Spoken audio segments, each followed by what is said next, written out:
Hello wrestling fans. Welcome back to the $20 million Pro Wrestle Machine studio and welcome back to the show. This is it, wrestling fans, the last observer of the year 1997. Happy New Year. Let's get into it. Through the use of the Pro Wrestle Machine. December 29, 1997 Wrestling Observer Newsletter. Near-Riots at WWF house shows.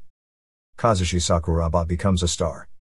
NWO NITRO'S future in question, and more. By Observer staff. After major problems screwed up shows over the past week in Charlotte, Memphis, and Little Rock, it is apparent that changes have to be made given the current climate among wrestling fans and the direction of the promotions. The World Wrestling Federation was forced into making a damned if you do and damned if you don't decision when crowds, apparently fueled by alcohol, became unruly, throwing things at the wrestlers and creating a dangerous environment in both Memphis and Little Rock. The end-damning result in both cities was the main event in each city being cancelled, which in both cases made the crowds that much more upset and resulted in significant problems both nights among fans after the call to end the show.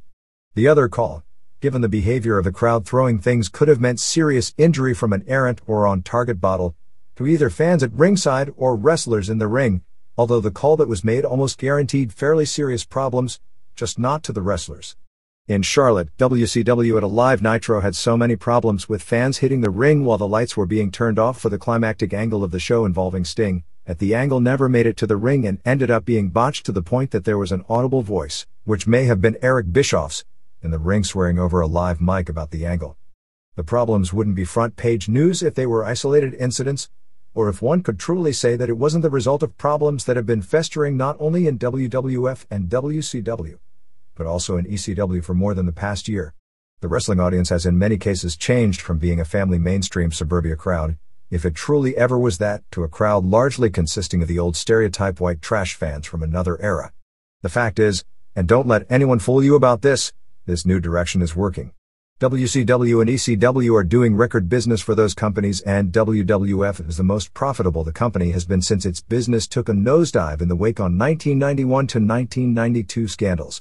In November, see Business Comparisons, the WWF averaged 7,440 fans per show and over the month grossed $2.4 million in 20 house shows.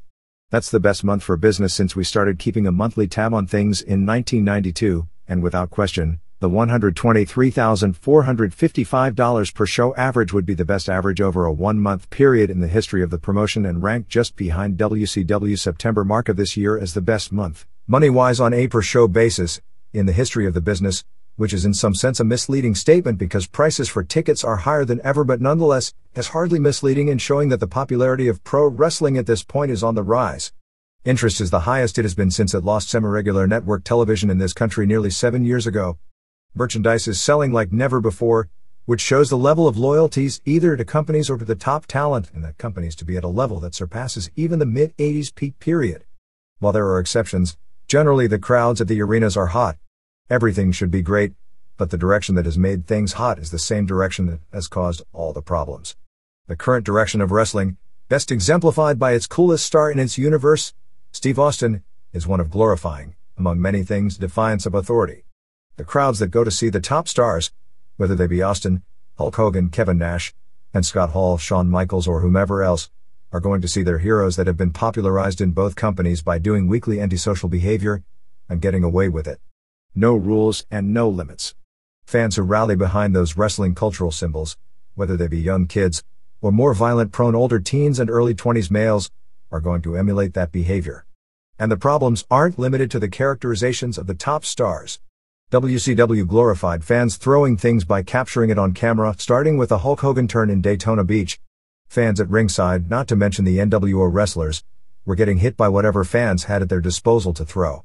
Fans were taught, from television, as they always are and probably always will be, that the people who are important to pay attention to are the ones who get all the interview time, what holds are important and what holds aren't, and more importantly when it comes to these problems, that with your purchase price of a ticket to a pro wrestling event comes with it the right to use the heel wrestlers, that in many cases those same fans cheer for as target practice at the end of the show. Not that in recent weeks the WWF, with Generation X basically copying the NWO gimmick and trying to take it to the next step, hasn't taken over in giving its audience that feeling. Both companies as well have glorified fans hitting the ring. Nitro is a live television show, and it's no secret that it draws big ratings to the point that a lot of fans believe the most important result of the week is not the winner or loser of the pay-per-view match on Sunday, but the result of the ratings on Monday. Any drunk punk who wants to impress his friends knows he can hit the ring on Nitro, and the worst that will happen to him is he might take a few worked punches from Hulk Hogan, or get snatched by a 150-pound referee, neither of which on television looks to be all that awful a fate for a story you can brag about to your friends for weeks. Both groups in recent months, WCW with the Vegas fan angle and WWF with the original Steve Blackman angle before Survivor Series, have glorified fans hitting the ring to attack heel wrestlers. ECW, which has actually had more crowd problems than both the other groups put together over the past year, took crowd participation one step farther by encouraging fans to bring weapons to hand to their favorite wrestlers to use in the matches. It is no wonder that in their trips into small-town grungy suburbs of Philadelphia that local toughs would think a ticket to ECW wrestling enables them to bully fans and try to start a fight with the local scrub wrestlers who they believe to not really be big-time and don't respect as stars. The company is almost lucky situations haven't been worse, because there have been numerous situations where they came one step from being full-scale riots. Which brings us to Little Rock. We have a lot more details on what took place on December 15th. It was a strange show, headlined by Ken Shamrock with Denny Hodge in his corner, against Hunter Hearst Helmsley, with Michaels and Chyna in his. Earlier in the show they were going to do a special presentation to Hodge. For reasons that make absolutely no sense other than he simply wanted to do it and has the juice to do what he wants, Michaels asked to present the award to Hodge as the top star of the WWF today. Forgetting that Michaels as a heel has been on television every week, and even though Hodge was probably the biggest wrestling star in the area at one point, it's been more than 20 years since he was regularly featured on television. And forget the storyline that they were on opposite sides in the main event later in the show and the presentation was planned, nor did it lead to an angle to heat up the main event, but simply something Michaels talked agent Jack Lanza into doing out of respect for Hodge and ignoring the storyline itself. Michaels felt his ability with words and to control the crowd would result in it being a dignified presentation.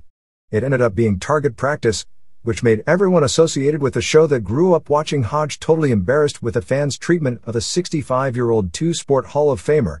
It probably did wonders for Michaels' temperament for later in the show. As DX went out for the main event, it was more target practice. From later reports, we understand that Helmsley got something thrown that hit him in the eye hard enough that his eye started swelling badly. Chyna was also hit with something in either her back or her neck hard enough that she was hurt. Although Michaels didn't get nailed with anything worse than paper, when Helmsley got nailed, he took it upon himself to call off the show. Shamrock never even made an appearance. And Michaels never got to work his angle where he would put Hodge over, and where Hodge's participation would lead to Shamrock winning at the end. Problems were made worse when fans went to the box office demanding refunds since the main event never took place and basically the entire show was changed from what was advertised and by all accounts was a poor show. As detailed last week, a riot took place afterwards, first in the building, and then outside the building. At one point when leaving the arena, rowdy fans began pounding on the rental car driven by Charles Skaggs, Flash Funk, and Charles Wright, Mustafa. They got out of their cars, which nearly started an incident that would have benefited nobody, but as it turned out, were talked by other wrestlers into getting back in and leaving the area. Michaels and company needed a police escort to get out of the parking lot. All in all, there were about 13 arrests, mainly for misdemeanor alcohol charges, including several who were underage, and another for disorderly conduct. Historically in wrestling, situations with top heels carrying that kind of heat, or near riots, aren't that unusual. In the past, they usually resulted from screw job finishes rather than simply public appearances, and it is so rare I couldn't even remember the last time it happened that a major league promotion canceled its main event because the crowd was so unruly, let alone it happening on 2 consecutive nights. But I can remember seeing it every 3 weeks at the Cow Palace growing up with situations that could have gotten as bad as the worst situations of today, with trashier and more violent fans, some of whom were carrying knives which were regularly pulled out in the parking lot as fans argued leaving the arena. The difference seemed to be that the numbers of security in those days was much larger than today, and when there were even hints of problems, they reacted far more quickly and far more aggressively. I'm not sure if it's better for all concerned to see a horde of security guards crack open the head of someone who threw a cup at the ring, which was a routine occurrence at the Cow Palace in the 70s, but that usually quelled any problems when it came to people throwing things at wrestlers in a hurry. Fans never hit the ring in those days, because they were stopped and pounded on long before crossing the demilitarized zone. I'm not advocating security being as overly aggressive as it was in those days, but that did keep people in line at a time when the heel wrestlers aggravated fans to a greater degree than the heels of today usually do. There is a problem. Hopefully this past week was just a series of weird coincidences resulting from a full moon, but deep down anyone who believes that is fooling themselves. Solutions aren't as easy. Alcohol isn't the problem, but alcohol fuels the problem. I've been to numerous sports and entertainment events in this area where alcohol sales are cut off about halfway through the show. This won't eliminate problems, but at least might cut down on a percentage of them when fans are completely out of control after 3 straight hours of unbridled drinking. Fans hate to be searched at the door. It gives them the feeling going in that this isn't a safe environment to take their kids, but this also happens routinely at concerts and sporting events. In Memphis, WWF officials blamed fans not being searched, which had been routine policy at matches at the WCW matches at the Mid-South Coliseum, which allowed them to smuggle bottles into the building that they later used for their target practice. Problems cited by fans in both Memphis and Little Rock included fans becoming impatient and unruly due to poor action and bad matches. As wrestling gets more and more spectacular on television and pay-per-view, the physical toll it takes makes it impossible for a regular house show to be of the quality fans are used to seeing weekly on television.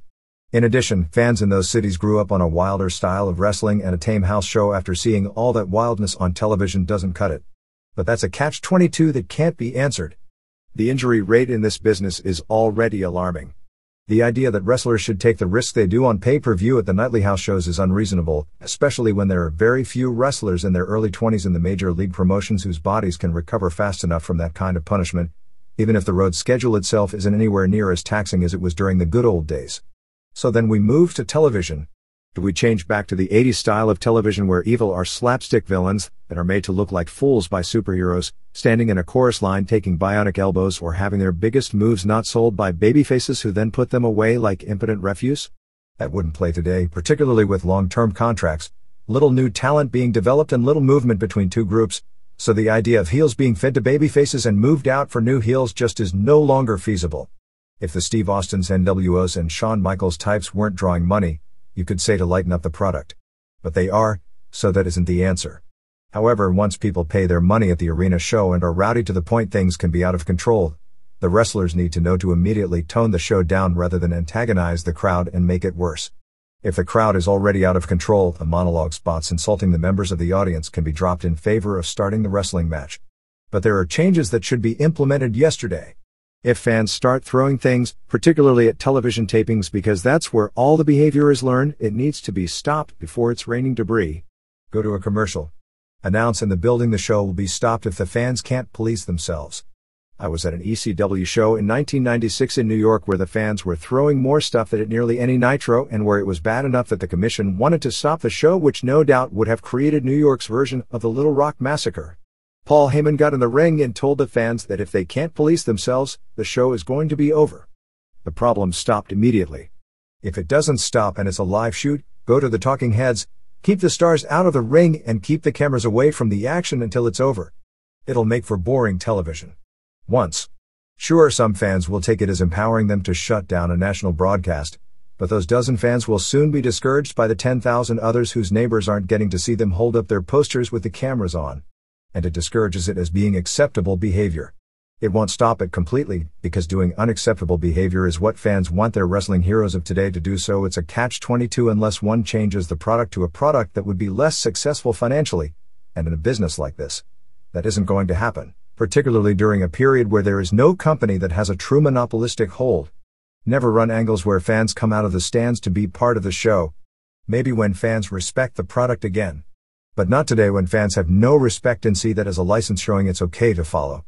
There are plenty of swerves to fool the marks that can be done without spots which encourage dangerous follow-ups by the audience.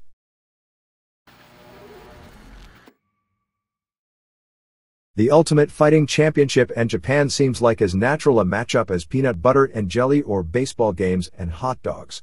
For years, Semaphore Entertainment Group, the parent company of UFC, has eyed Japan like a man, or woman, eyeing their ultimate fantasy date for several years. And then, with little warning, that date actually happens. And like can happen when the reality hits, it can't live up to the fantasy.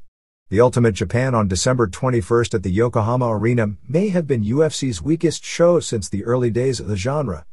There were no memorable matches. In the two title matches that promised to be really intriguing, one had so much happen so fast it was like it never took place, and really, it barely did. The other took place, But nothing happened so slowly that most fans that were looking forward to it probably couldn't have cared about the result once it was over.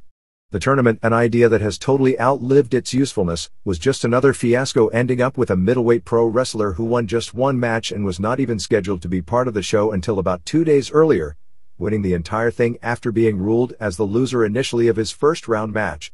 There were only about 8,000 fans at the Yokohama Arena, a sizable percentage of that being papered in a 17,100-seat capacity building darkened in production to hide the empty seats. It was mic'd so poorly that even when the crowd did pop, it still seemed like you were looking through a window outside the auditorium looking in on the show while watching the television rather than being at ringside. When the show was over, there wasn't one match that you'd want to remember. And with the exception of establishing Frank Shamrock as a legitimate superstar in the sport, there was nothing that happened to in any way give the impression UFC has any kind of a bright future in 1998. At press time we don't have any figures on paid attendance, but all the fans who had ticket stubs for the December 14th Kingdom Pro Wrestling show in Tokyo were told they could bring them to the UFC show and exchange them for tickets to the event. There were also freebies passed around the night before at the Big Pancrase show in Yokohama, which drew a legitimate sellout of 5,500 fans to the smaller Bunka gym. The problems in regard to drawing the poor crowd included the lack of a match that meant anything in Japan to headline the show and relying just on the name UFC as the drawing card, which doesn't work with the plethora of both shoot and worked live events in the Tokyo area that drew from the same audience base, and generally weak promotion due to having Japanese partners with no experience promoting live events. The event should have drawn a huge amount of media publicity, but the Japanese promoters didn't cultivate the media and thus the event never became anything close to a must-see major event coming to their country. In addition, many people overestimated the interest among Japanese pro wrestling fans, who made up the vast majority of the more than 35,000 fans who attended the Tokyo Dome Rickson Gracie vs. Nobuhiko Tada match, in seeing people like Tank Abbott, Vitor Belfort and John McCarthy that had never appeared in Japan before. Shamrock, in his first UFC match, caught 1997 World Cup Freestyle champion and 1992 Olympic Games gold medalist Kevin Jackson in an armbar to become UFC's first under 200-pound world champion in an incredible 14 seconds. It was announced on television as 22 seconds, but 14 seconds was the actual time. However, Shamrock's training partner, heavyweight champion Maurice Smith, dropped his title after losing a decision to 1997 U.S. Greco-Roman 213-pound champion and most outstanding wrestler Randy Couture after the two went an uneventful 21 minutes through regulation and 2 overtimes. In the tournament, it was Kingdom Pro wrestler Kazushi Sakuraba who came out on top in the single weirdest UFC tournament to date. And the man who just 3 months ago was looked at by many as being the unbeatable force who would control this sport into the next century, Vitor Belfort, in the octagon despite being in no condition to be fighting, looked totally unimpressive in beating a hand-picked jobber and participated in what many are suspicious of being the first worked match at least of any length. There were 2 very questionable short matches in the history of the UFC. Whether Belfort versus Charles was or wasn't a work, the fantasy of going to Japan led to a string of problems, not the least of which was a potential threatening of the long-term credibility of the event. There clearly was some sort of an alliance between Semaphore Entertainment Group, which promotes a real sport in UFC, and Kingdom, which promotes a pro wrestling version of UFC, which is in the majority of cases, but not in every case, a very stiff work. There is nothing wrong, in fact it should be encouraged, for Vale Tudo, a real sport of which UFC is the most famous entity of, to learn from marketing tricks and even try to create angles from the real framework of things that do happen, just as real sports find real things to create rivalries, like pro wrestling often does better than anyone. In Japan, Abbott, who had a few of his fighters on the Kingdom show 1 week earlier, got his persona over somewhat on the event that was televised in Tokyo, and later he and Anjo exchanged barbs at the pre-fight press conference. There was a lot of speculation that Abbott and Anjo would be rematched in Kingdom, thus making Abbott the latest UFC star to join the ranks of pro wrestling. It should be encouraged for UFC to market its stars into being celebrities and larger-than-life personalities the way pro wrestling can do for its top stars. Pro wrestling can learn from UFC, and it already has changed pro wrestling in Japan for the better, as in Japan wrestlers can incorporate known UFC positions and spots into their match to shock the fans into momentarily suspending disbelief, or incorporate new finishing holds or false finish maneuvers because fans have seen that they really work and allow matches to intensify in the believing of reality without taking as many dangerous bumps.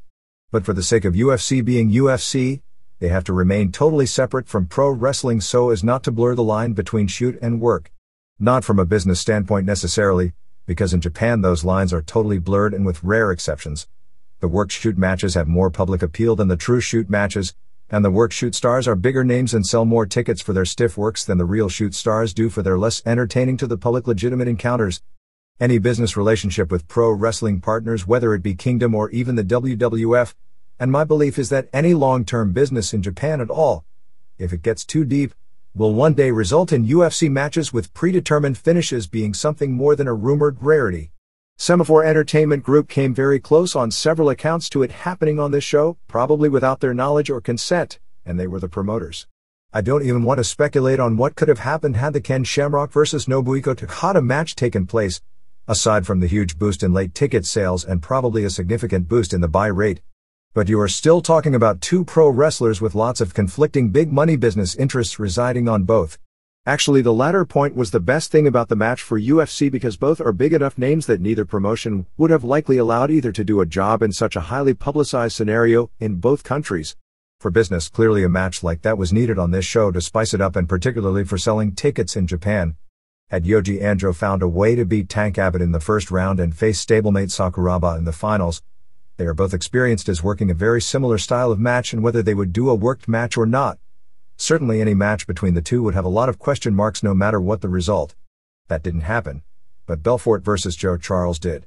As mentioned last issue, Belfort nearly pulled out of the show when Brad Kohler, a fighter with a 7-0 record in NHB and a wrestler of enough ability to place fifth in the 1996 U.S. Olympic Team Greco-Roman Wrestling Trials, was announced as his opponent. Belfort was examined by an Semaphore Entertainment Group doctor to confirm his claimed parasitic bacterial infection that had weakened him to the point he couldn't properly train for the event. Since so much of the promotion of the show in Japan was based on having him appear, he was talked into appearing for the good of the show and basically allowed to handpick his opponent from a list supplied to him. A fighter who is at less than his full capabilities is easy prey for an upset. Belfort's career and stardom in UFC would be derailed with a second consecutive loss. Belfort's team picked Joe the Ghetto Man Charles, a chubby 38-year-old former judo champion who had fashioned a 5-8 record in fights around the globe, including one very suspicious loss to sometime stablemate Oleg Toktarov on a Valley Tudo show in Japan. There have been numerous worked matches on Valley Tudo shows in Japan already, most, but not all, in matches that involved people with ties to the pro wrestling community in Japan, which is why there are always going to be problems with such an event in Japan no matter what the promoters themselves wish for. Belfort, whose has a jiu-jitsu background but his main forte is boxing, never threw one punch as the two rolled around on the mat, ending with Belfort winning with an armbar in 4:04. Neither man had tenseness and reactions that would one expect in a real UFC fight.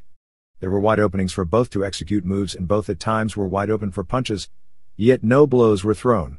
Charles even rolled into an advantageous position before being reversed and in a rings-looking finish, Belfort grabbed the armbar. If it was a work, it wasn't blatantly obvious, although it did appear to be. But what was blatantly obvious was there was an agreement before the match that neither was going to strike the other and they were just going to do a submissions-only match, which is a sport, but not this sport. Belfort, who looked totally unhappy about the situation, showed no emotion in winning, similar to what we've seen in K1 matches when fighters have won what appear to be set-up matches, and in his post-match interview basically let on that he was under the weather and in describing his performance, said that he was simply doing his job and claimed that he wanted to demonstrate his prowess on the ground and win a match without punches. The announcers, who admittedly had a hard show to do, tried to explain that he was trying to show he could do more than box when he left his major piece of his arsenal at home, although the fact he was performing while ill and the questionable credibility of his opponent wasn't brought up. In any man-on-man fighting sport with as wide a latitude of rules as UFC, there can be pre-match agreements. In one of the early UFC matches when the rules had even wider latitude, Guy Mesger, before his Lions Den and Pancrase days, had a match with Jason Farron and both had long hair, and there was a pre-match agreement that neither would pull the other's hair, even though hair pulling was a legal tactic, thus neither had to cut their long hair. But the announcers acknowledged that agreement on the broadcast before the match started, and Jim Brown, who was doing color on those days, even made fun of both pretty boys for it. Mesger this year, when he came back to UFC after Pancrase, because the hair pulling was still legal, did cut his hair and ended up winning his tournament. It is well known that the Oleg Toktarov-Marco Ruiz match in Brazil that the two agreed not to use leg kicks, although both violated that agreement when it came down to the fight, and Toktarov was asked not to try and take Ruiz down, which basically almost fixed the fight, even though the fight itself was not a work, because Ruiz is far superior standing to Toktarov. I know of one of the top NHB competitors who has carried opponents and made matches seem more competitive and exciting than they should have been, which was better for the show, although some took it as a sign he wasn't as strong a fighter as he really was, although that competitor has not gone so far as to allow himself to be put in a position of losing while entertaining. Showboating exists in boxing, and it partially made superstars like Muhammad Ali and Sugar Ray Leonard, which is a real sport, as do fixed finishes. The most popular combat sport in Japan today, K1, has had its share of suspicious matches. The Messerfahren match, where both agreed not to pull on the other's hair, and in which the announcers clearly told the audience ahead of time about that, where the match itself was clearly a shoot, isn't a problem.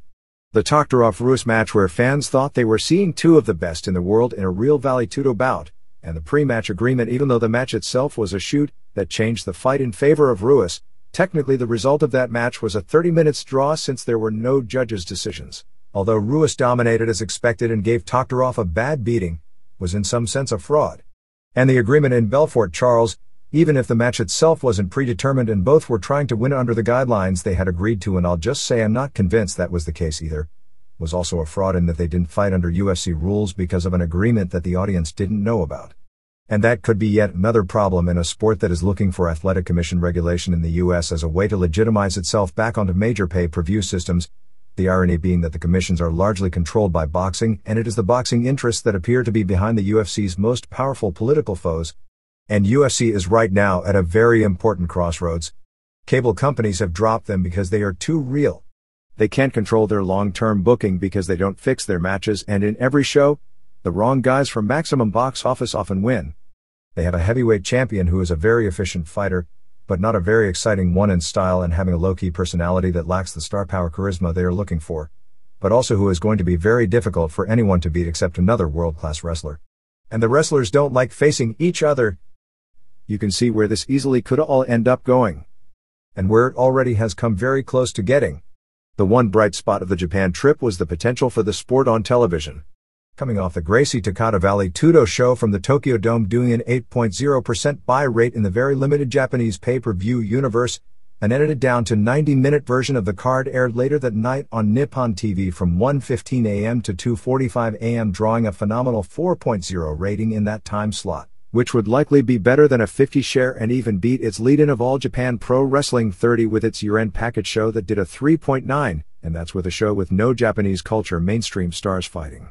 It was noted that in 1993, K1, in its first network appearance in a similar time slot, did a 3.1 rating, and its popularity over the past 4 years has grown to where the K1 Tokyo Dome show did a 20.7 rating in prime time. For comparison purposes, the December 15th San Francisco vs. Denver Monday night game, which was the highest rated Monday night game of the season, did an 18.2 rating. With K1's success in prime time, the Japanese networks are not only bidding for the new K1 contract, K1's deal with the Fuji network expired with the Tokyo Dome show, but also looking at different but similar programming to build into the same or near the same level of a television attraction. Both UFC and Pancrase have gotten network feelers in that regard.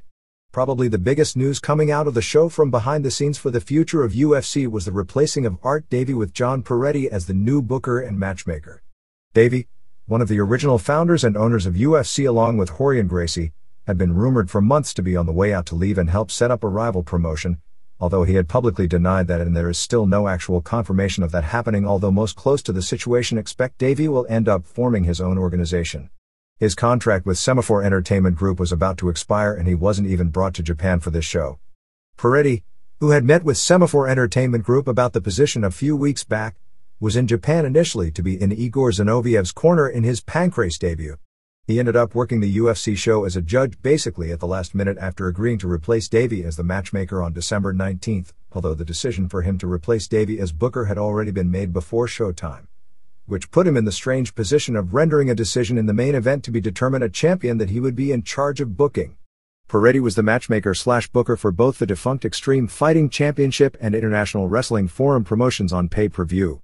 EFC's final two pay-per-view shows were noted for being two of the best NHB shows in history, although his first two shows were poor and featured the same phony records and phony credentials of fighters that UFC has also at times, including this show, Anjo's record, claiming Abbott had a 245-5 record in street fights, which may be true for all we know but is hardly verifiable. and claiming Silveira's record was 29-1 when he in interviews in NHB newsletters he himself had mentioned his first actual match as opposed to dojo fights was at the first EFC show and he'd only had 4 NHB matches in total. The IWF show was poor not only from a business standpoint due to the limitations and drawbacks of the rules and the way the fighters were matched up and the total defensive stance several of the Brazilians went to, but it did have probably the most accomplished and talented cast of athletes ever put together on any pay-per-view show. Peretti by his own admission hasn't been successful as a promoter, but is generally accepted as being the best matchmaker of the few who have been given a shot at the position. One would expect Peretti to not favor tournaments, which seem to have run their course, although tournaments still appear to be in Semaphore Entertainment Group favorite, and attempting to recruit a higher caliber of athletes overall and less Tank Abbott types, although Abbott remains in Semaphore Entertainment Group favorite as well. Those who spoke with Peretti in Japan said that he was saying he'd never allow situations like the Belfort Charles fight to take place. In an interview with Tap Out after the show, Peretti praised Belfort and his coaching staff but said Vitor's going to have to fight somebody absolutely real, whether that be Boss Rutten, whether that be Mark Coleman, hopefully he doesn't have a career-ending injury. Whether that be somebody who has lost to someone else in a great match, he has to fight someone real or there is no room for Vitor in the UFC. Unlike other people who don't fight real individuals, the UFC is about real fights. Peretti, who had been highly critical of UFC in the past, did his Bret Hart routine in the interview even to the point of praising Abbott, who he'd been heavily critical of in the past, particularly for his conditioning, and claimed he was in much better shape for this fight. He even praised McCarthy's initial call stopping the first Sakuraba-Silveira match. Peretti also talked about wanting to establish more lower weight classes to enable talented smaller men like Japan's Rumina Sato, 11-0-1, a 160-pounder who many consider the most exciting NHB fighter around, to participate. In Davies' defense, he appeared to have minimal influence on this particular show. 1.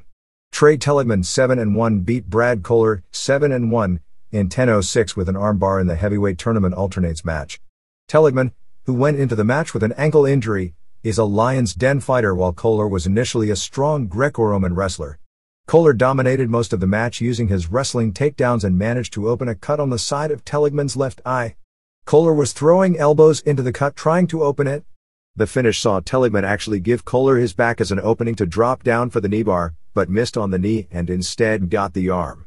Even though they were alternates, they may have been better than any of the guys in the heavyweight tournament main draw. Teligman couldn't continue in the tournament due to his ankle injury being worsened in combat. 2.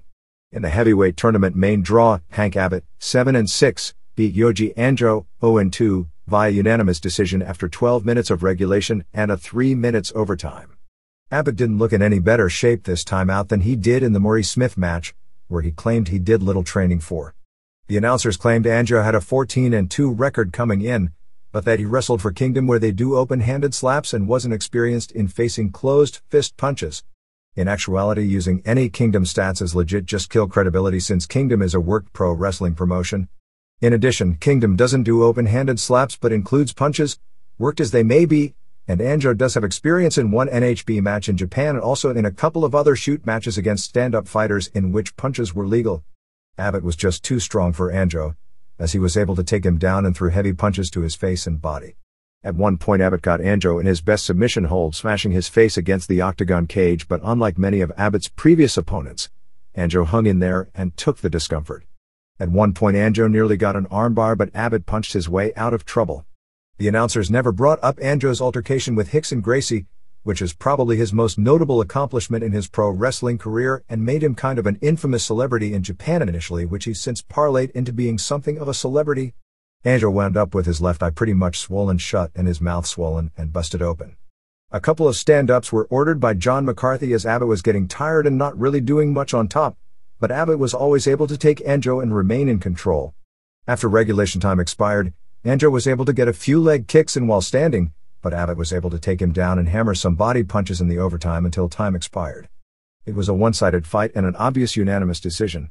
Abbott wound up with an injury to his left hand, which was said on the broadcast to have been broken, although actually that wasn't the case. But in any event, he was also unable to continue in the tournament. 3. Marcus Conan Silveira 3-1, went to a non-decision with Kazushi Sakuraba 0-0 in the other tournament first round match. Sakuraba was a late replacement for Alex Hunter largely because the Japanese promoters pressured UFC into adding another Kingdom fighter to the tournament. The announcers on first reference referred to Sakuraba as a pancrase fighter, although later his connection with Kingdom was acknowledged. There was a belief going in that Anjo and Sakuraba would both be easy prey for Abbott and Silveira, so the fear of the two pro wrestling stablemates meeting in the finals would be minimal. Sakuraba was announced at being 203 pounds, but looked to be more like 190, as it was clear he was giving up a good 50 pounds to Silveira. This was the weirdest match in UFC history. After an exciting back-and-forth first 90 seconds, Silveira caught Sakuraba in the corner and was pounding on him with several unanswered punches.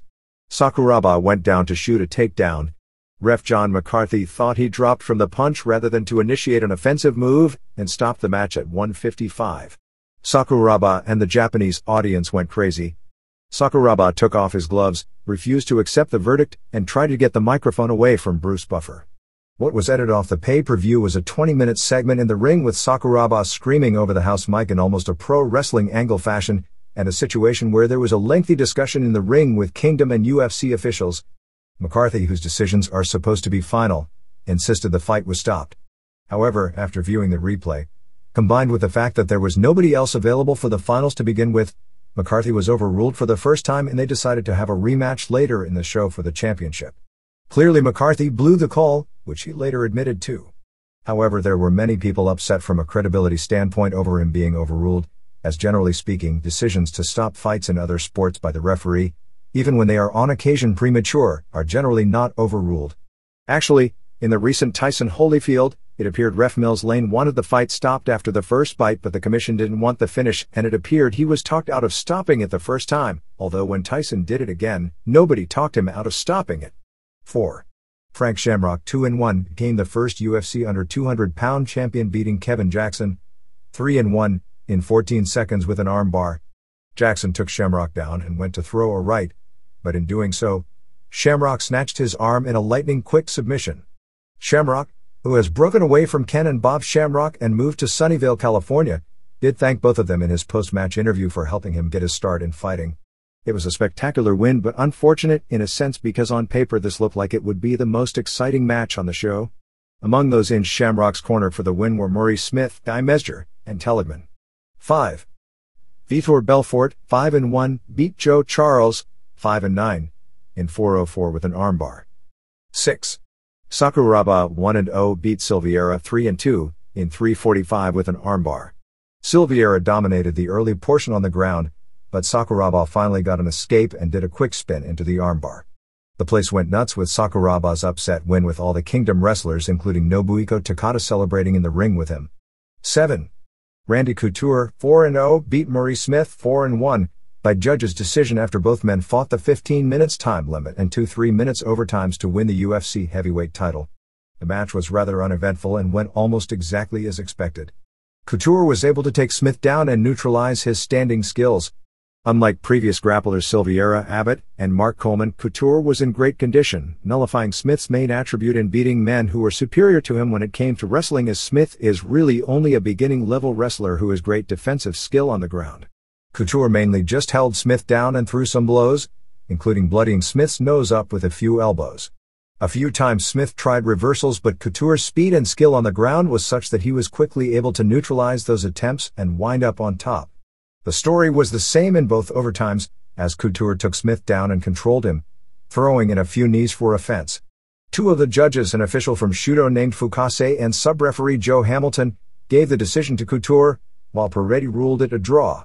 Granted that Couture never hurt Smith seriously and he was in a guard a lot of the time he was on top. Although Couture passed the guard a few times, Couture fought his game and delivered virtually all the offense in the fight. Smith wasn't nearly as accepting of the decision as one would think, saying he thought it should have been a draw since Couture held him down the whole fight but never hurt him. Peretti's draw decision was based on a by-the-book, looking at the criteria offered in equal parts rather than judging the fight on the whole.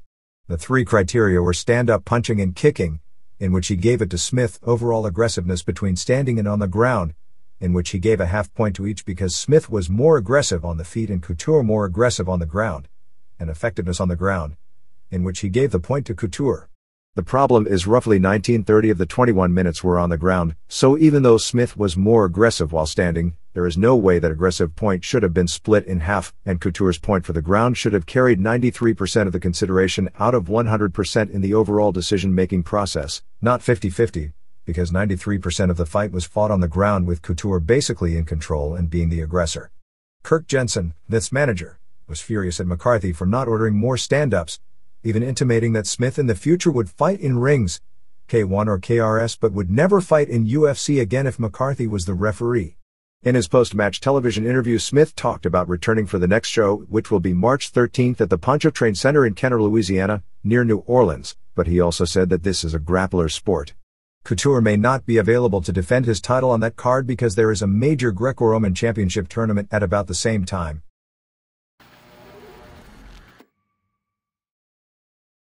If there was a chance that the NWO was going to take over Nitro, it almost surely ended on Tuesday afternoon when the ratings came in. And now the prospects for the Thursday NWO show also have to be questioned. On the December 22nd Nitro from Macon, Georgia, at the 1 hour mark of the 3-hour show, the NWO, mainly Marcus Bagwell, Conan and Scott Norton took over the show, and they spent about 20 minutes tearing down all the WCW equipment and replacing it with new NWO equipment. The rest of the show had a new graphics package saying NWO Nitro, new lighting, new banners, and a new insignia for the entrance area. Obviously this is all designed to get people to believe that Eric Bischoff is going to beat Larry Zbyszko and that the NWO is going to take over Nitro starting on December 29th in Baltimore. It would seem silly to put together all the graphics, logos, banners, etc. saying NWO Monday Nitro just for one television show, although since at the time it was a swerve, it in theory was a brilliant idea. Except it wasn't. Although Nitro defeated Raw on December 22nd, it was the closest margin over the head-to-head period of the entire 1997 calendar year. The approximate head-to-head numbers over the 9 p.m. to 11 p.m. period had Nitro at a 3.3, about 0.8 lower than its average over the past few months, and Raw at 3.15, about 0.4 above its average. Overall, Nitro did about a 3.5 rating, 4.0 first hour, 3.6 seconds hour, 3.0 third hour, while Raw's 3.15 was a 3.1 first hour and 3.2 seconds hour, which means that for the first time probably in all of 1997, in a head-to-head full hour, Raw beat Nitro 3.2 to 3.0, which shows just what a disaster the show was for WCW. Quarter-hour breakdowns weren't available at press time. Raw was by no means a blow-away show. In fact, it was a bad show, just not bad on the same level as Nitro. Considering just how much of the audience tuned out Nitro when the NWO took over, the message was clear that it was people switching over to WWF because they didn't like WCW, and not vice versa. This was the second crushing business blow for the NWO gimmick, the first being the NWO sold-out pay-per-view show, which did a poor buy rate despite a Hogan vs. Giant main event and tons of advertising going into the show. NWO is cool as an outside force, but despite what the survey says most weeks, it wasn't what people are coming to see all by itself. The quarter-hour breakdowns of personnel, where Ric Flair is the top ratings getter and the two biggest ratings losers are Scott Hall and Eric Bischoff, should tell the story. Zbyszko was scheduled to win the match, likely not all along, as word we were given is that Bischoff was at first scheduled to win due to interference from Scott Hall, but that about the same time the Observer cover story came out, reality hit and the decision was made to make Bret Hart referee to lead to a Zbyszko win, giving the NWO the Thursday show. Again, this puts less pressure on the NWO show because it has no great ratings track record to blow or have to live up to while trying a new concept, and if the concept doesn't fly, it won't make it appear Vince McMahon is winning once again. For more on this mystery in local advertising for the January 8th Thursday show in Daytona Beach and the January 15th show in Lakeland, the advertising only lists WCW wrestlers like Luger, Page, Giant, etc., and no NWO wrestlers are listed in the local advertising. So either they are going to great lengths to fool people or they are doing some major league false advertising in those markets. Probably it's the former causing the latter. At the same time, when the show ended, they were strongly teasing that Bret Hart was against the NWO and with Sting, and usually they like to swerve in that direction as well. Having said all that, it was probably the single worst Nitro, as if we weren't Bischoff to death last week, we were overdosing on it this week between 4 interview segments, all except the first pre-taped one that had already aired on Saturday night were bad, and some even worse play-by-play announcing. This hardly bodes well for adding the Thursday show doing 2 hours live every week with this format. Rick Rude's forte simply isn't announcing. He was bad in ECW, and that's with Paul Heyman feeding him lines in carefully produced segments. Going in live without a net is even worse. Bischoff's new character is such that he's always been a turnoff in lengthy segments. When he went into this heel role, he gave up for a long time, until people have forgotten the role, any chance of being effective as the lead broadcaster. Bobby Heenan has been largely worthless for a long time. It's just that Tony Schiavone and to a lesser extent Mike Tenay have done a great job of carrying him to where some haven't noticed. But in the second hour without Schiavone, it was all too clear. But this rating may have been a positive in that it was the wake-up call needed before the show goes on live on January 8th, and it's always best to do the format tinkering before the debut show than debut with a bad show. At the same time, WCW needs on December 29th from Baltimore to get Nitro back on track before the ratings erosion turns into a pattern, and to get some mileage out of Bret Hart, who they've invested heavily in and due to having to keep his positioning secret for the pay-per-view show, have been unable to let loose to do an interview or start a wrestling program.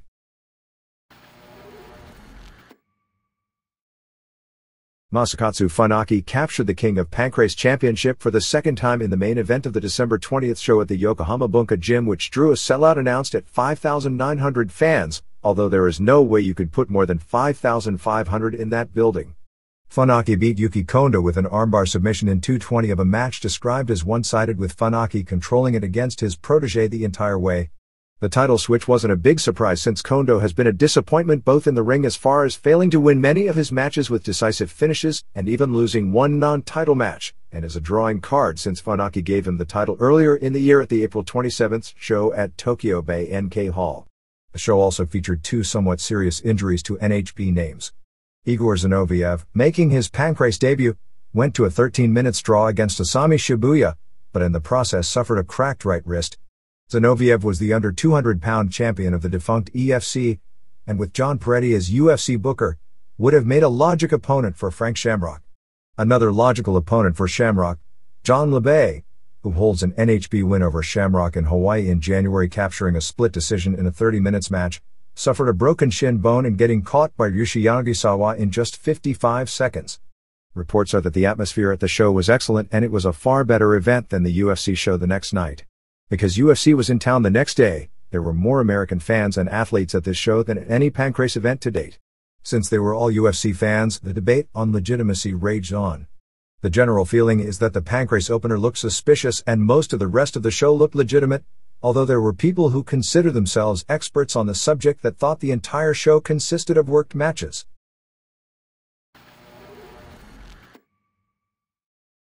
Japanese television rundown. November 23, All Japan. 1. Mitsuharu Misawa and Jun Akiyama beat Kenta Kobashi and Johnny Ace in 29:50 of a 30 minutes time limit tournament match. Kobashi worked most of the way, so it was an excellent stiff match. Akiyama is now doing a spot where he gets DDT'd right on the top of his head, almost stands on his head, similar to Rob Van Dam on the ECW pay-per-view show.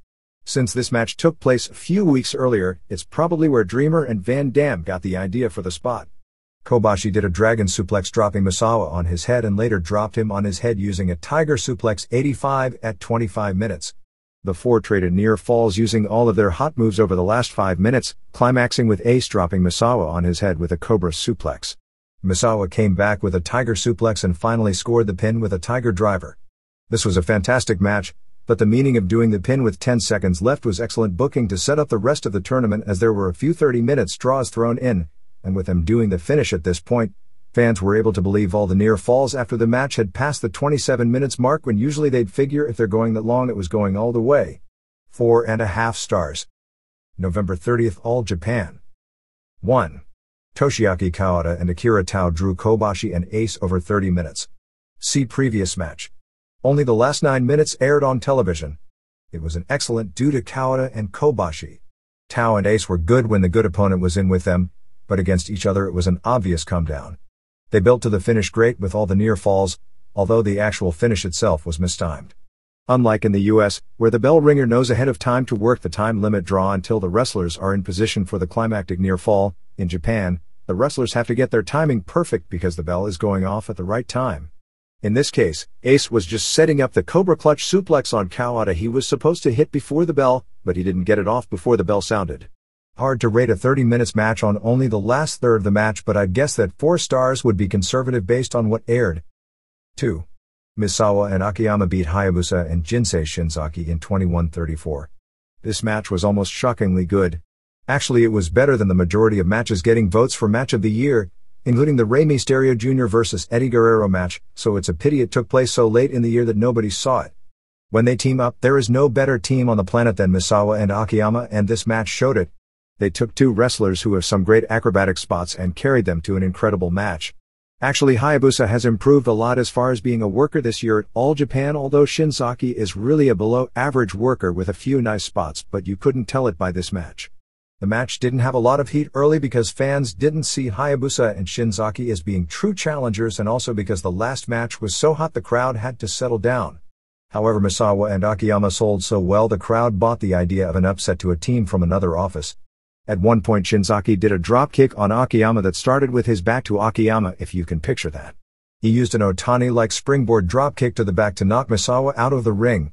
Hayabusa then did a run across the ring, leaping to the top rope and coming off backwards onto Misawa with a moonsault to the floor. And if that wasn't enough, Shinzaki followed it up with a space-flying tiger drop, round off into a moonsault over the top to the floor, onto Misawa. Hayabusa and Shinzaki then did all their hot moves for near falls, including a great snapping Frankensteiner, and Hayabusa's Firebird 450 splash, and later a Phoenix moonsault into a 450 splash, which may be the hottest splash off the top in the business today. Splash on Akiyama, and Misawa had to save.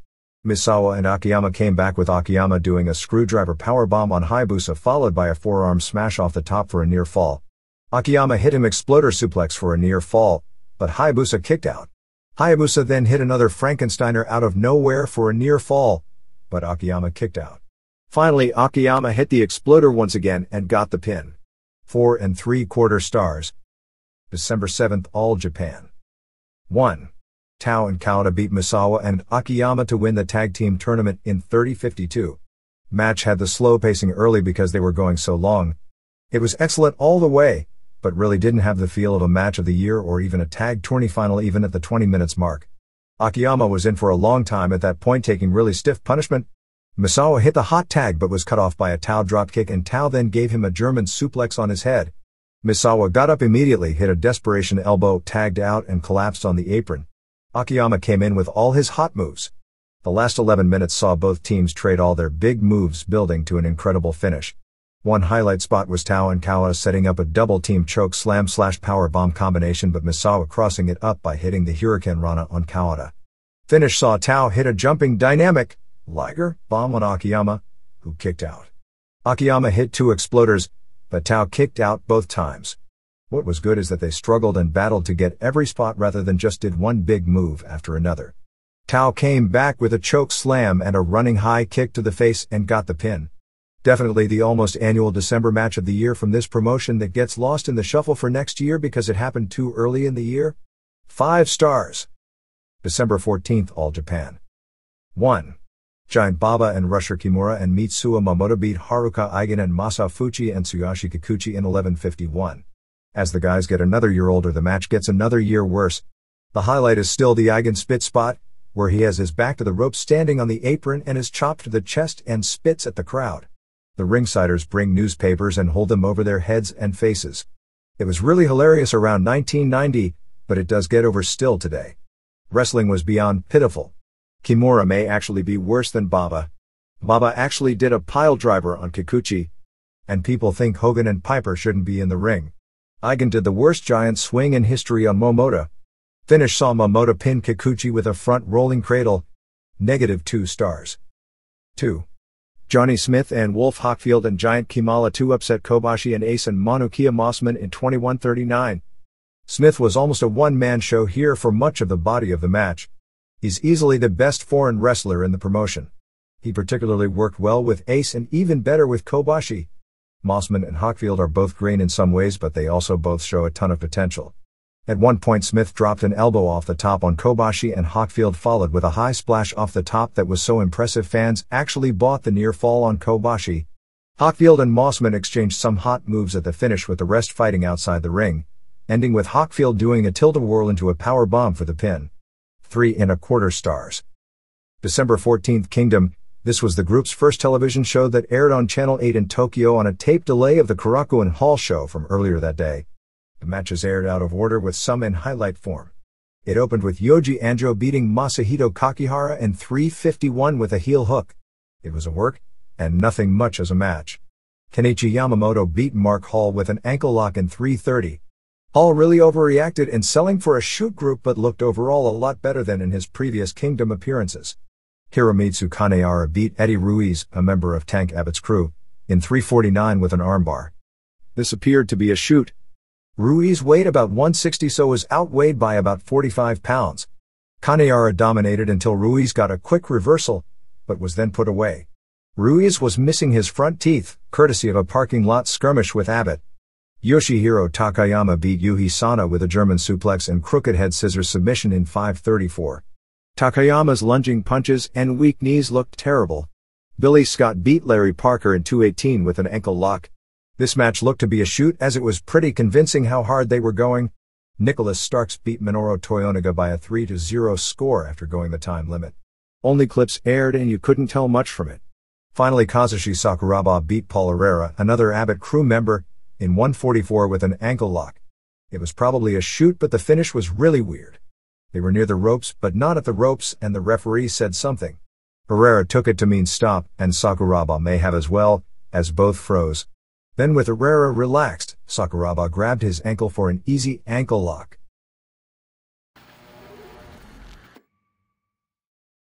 Mexico. Promociones de Mora ran December 19th at the Auditorio in Tijuana, drawing what was as large a crowd as we've ever seen in the 5,500 capacity building, perhaps as many as 6,500, largely for the mask versus mask match with Rey Mysterio Jr. versus Misterioso. The wrestling crowd in Tijuana has totally changed over the past 18 months, as it was a male-dominated crowd with very few kids, and the reactions were more American-like, reacting more to the stars and overall being a harder crowd, and the style at the top of the card is closer to American as well. Really, through the magic of videotape and more Mexican wrestlers appearing in the US, the styles of both countries are starting to get closer together after about 2 decades of there being almost a wall between the two wrestling cultures. The match itself was okay, fought more like a street fight that the style of match Mysterio Jr. is noted for, with Mysterio Jr. winning the best of 3 fall match in 25:39 with his springboard Hurricane Rana. Misterioso, who didn't look good at all in the match, was unmasked as Roberto Castillo from Los Angeles. There was a super pop for the finish, but the crowd was confused since Conan and Rey Mysterio were in Rey Jr.'s corner and Psicosis and Damien were in Misterioso's corner, but just before the match started, there was an angle in the building where all the Tijuana group wrestlers, including Psicosis, Damien, Conan and Rey Mysterio along with Villano 5 and Halloween, turned on El Hijo del Santo and formed what appeared to be an NWO-like heel group, doing the crotch grabbing and chopping and playing total heel. Then Conan, who was playing the biggest heel of all, came out in Rey Jr.'s corner, who was the total babyface in the match against Misterioso, with his partners in the newly formed group on the other side. The semi saw Santo and Villano 5 and Damien beat Conan and Mysterio, and Negro Casas in a bad match when Conan and Mysterio destroyed and pinned Santo, who is probably the most popular wrestler in Tijuana, with the possible exception of Pero Aguayo, at the present. Mysterio now wrestles in a weird spaceman-like full-body costume and a mask, and even though he's the local hero, got no reaction at all, both because people were confused since he turned on Santo, and because the costume hides him. Apparently he's in a television commercial in Mexico for a beer company, not sure which, and they gave him that costume to play a wrestler in the commercial, and in his contract he was to wear the costume while he wrestles, which pretty much kills his heat as a wrestler. Casas did almost nothing in the match. Actually, the only one in the match who did much of anything was Santo, who looked pretty good. The finish saw Santo accidentally hit Villano with a tope, and soon after Santo was double-teamed and pinned. Villano and Damien then turned on Santo after the match and were pounding on him with the crowd chanting for Conan to make the save. Conan got on the house mic and basically laughed about it and said not this time, and after a few more seconds, he and Mysterio and later Psicosis and Halloween all joined in destroying and unmasking Santo and leaving him laying in a very long post-match attack. They all wound up together forming something of a Team Tijuana to be a local NWO-type face team as heels to challenge outsiders. If this doesn't make much sense reading this, imagine what it was like actually watching it. The saving grace to the show was a fantastic match where Psicosis retained the WWA middleweight title against the world's largest middleweight, La Parca, in 2 out of 3 falls, which went about 32 minutes. With the exception of the Hell in the Cell and the Ray Eddie match from Havoc, this blew away any match I've seen in North America in a few months. The first fall was largely done a cross between American and New Japan style, which the crowd didn't react to, although the wrestling itself was good, ending with Psicosis winning with a leg drop off the top rope. In the second ref, the original ref turned heel tripping Parca. That ref ended up being bumped and missed as Parka had Psychosis pinned after his twisting moonsault block off the top. Finally Parka did another finisher and a second ref did a run-in to count the pin. The commissioner booted out the first ref, leaving the second ref for the third fall. The pop for this was deafening. The third fall had all the big spots, including Parka doing a twisting tope con hilo, Psychosis doing a running dive over the top and then trading great near falls. At another point Psychosis put Parka in a chair on the floor to do the tope spot, and Psychosis went for a pescado and Parka moved and Psychosis cracked his mouth on the chair. Parka had Psychosis pinned twice but lifted him up before the count of 3, which really confused the crowd at that point because they wanted him to win the title. As Parka went for a second power bomb, Psychosis recovered from the dead and turned it into a Hurricane Rana for the pin. After the match, Parka got on the house mic and said that he respected Psychosis and shook his hands to congratulate him on the win, and then challenged him to a mask versus mask match. Don't hold your breath waiting for that one to happen. The most notable performer on the undercard was a wrestler in the second match named Gallito Tapado, who was actually a mini, looking to be about 4'4", who was just a great worker to the point there was actually no credibility problem in him working with normal-sized wrestlers, and his offense and comebacks against them got the most heat of the match. With the ticket prices high, $18 ringside, the gate itself was probably around $65,000 and there were 500 to 1,000 turned away at the door. EMLL finished its second tour of Japan this week. We don't have much in the way of details other than it drew poorly with the exception of the final show on December 17th at Korakuen Hall, which drew about 1,500 fans. On the tour were Tony Rivera, Ringo Mendoza, Karloff Lagarde Jr., Violencia, Shinobi, Archangel, Scorpio Jr., Apollo Dantes, La Fiera, El Tigre, Rayo de Jalisco Jr., Cien Caras, Atlantis, Mr. Niebla, Mr. Aguila, on loan from Azteca since he did so well on the previous tour, Emilio Charles Jr., Rey Bucanero, and Black Warrior. Universo 2000 retained the CMLL heavyweight title, beating Brazo de Plata on December 16th at Arena Coliseo. Promo Azteca's final major show of the year was December 12th in Nezahualcóyotl before a sellout 2,700, which saw Pirata Morgan win the IWC heavyweight title from Mascara Sagrada and Super Calo win the Latin American Championship from Halloween. Sagrada initially refused to do the job and lose his title. I guess that's becoming contagious, and was threatened with being fired on the spot, so he acquiesced. The Torero and Salsero double hair versus double mask match against Ultimo Guerrero and Ultimo Rebelde, which had been built up for months, never quite materialized. Ultimo Guerrero jumped to EMLL instead of losing his mask doing the job, so it was a single with Torero beating Rebelde, who unmasked and was revealed as the younger brother of Pantera del Ring. No major shows until January 9th, with Headhunters returning. Vampiro Canadiense officially signed his contract with Azteca after no showing the big AAA show on December 13th in Madero. On December 25th in Tijuana, the main event has a match where the loser of the fall must unmask with Halloween and Psychosis versus Super Muñeco and Medico Asesino Jr., bet the rent on Asesino losing his mask. The major EMLL show of the week was December 19th at Arena Coliseo with Atlantis and Niebla and Lizmark versus Charles Jr. and Dantes and Blue Panther and La Fiera and Fantasma and Mascara Magica versus Bucanero and Violencia and Lagarde Jr. on top.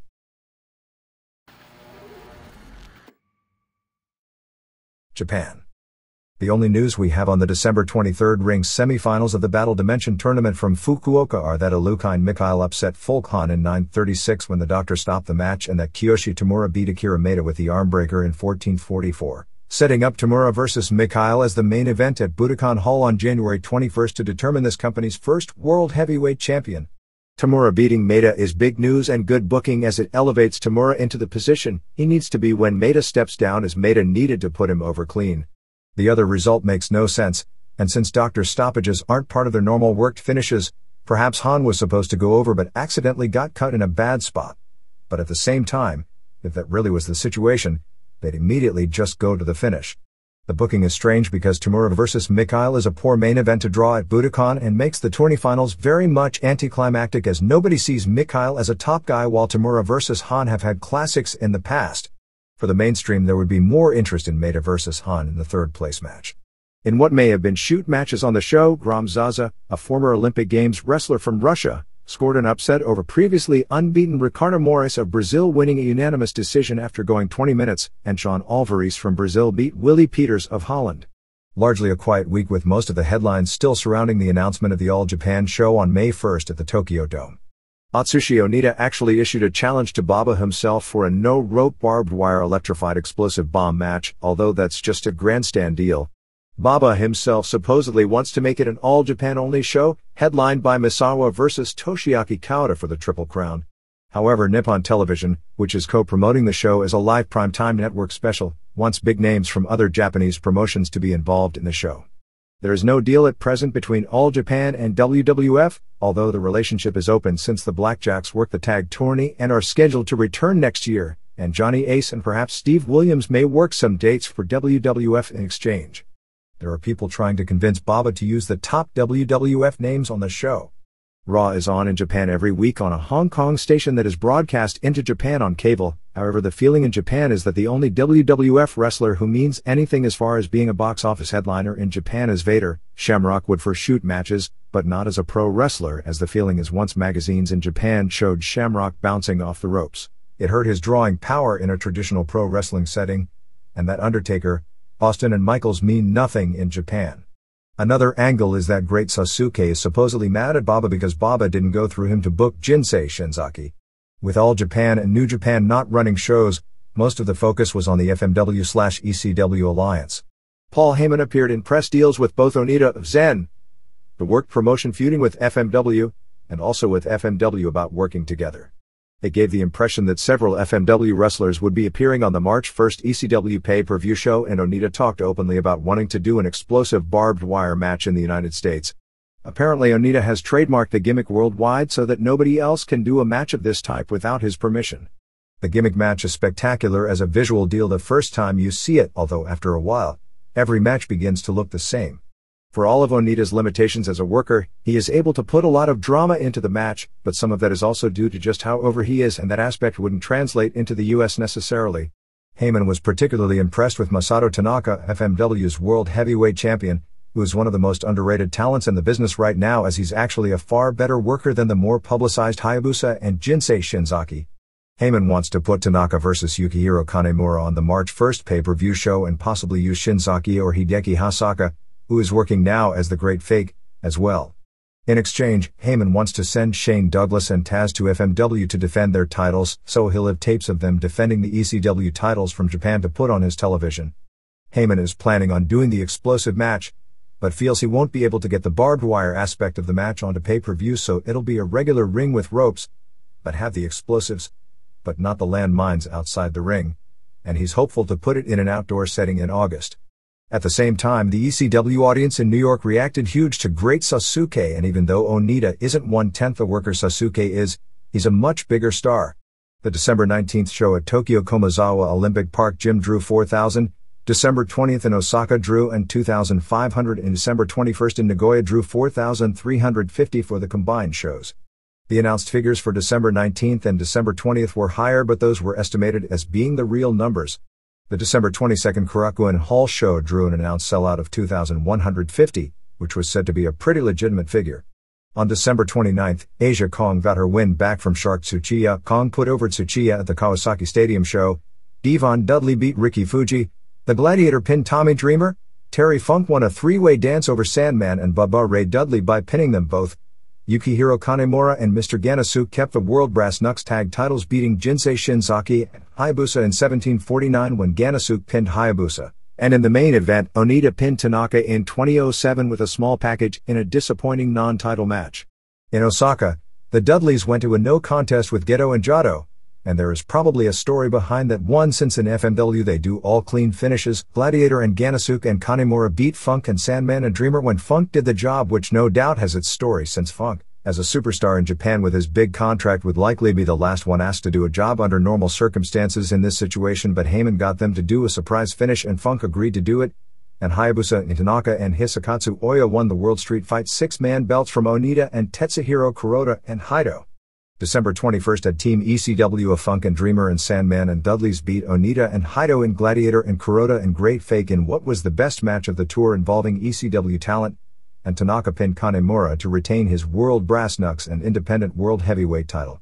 Final night of the tour on December 22nd at Korakuen Hall saw Sabu beat Sandman in a match described as unusually bad, as Sabu was falling off the ropes blowing spots. Funk and Dreamer won a three-way dance over Dudleys and Gladiator and Haito, And the main event was a cage match with Hayabusa and Shinzaki and Tanaka over Onita and Ganasuke and Kanemura in 1752 when Hayabusa got his big win with a spectacular moonsault off the top of a very high cage onto Onita.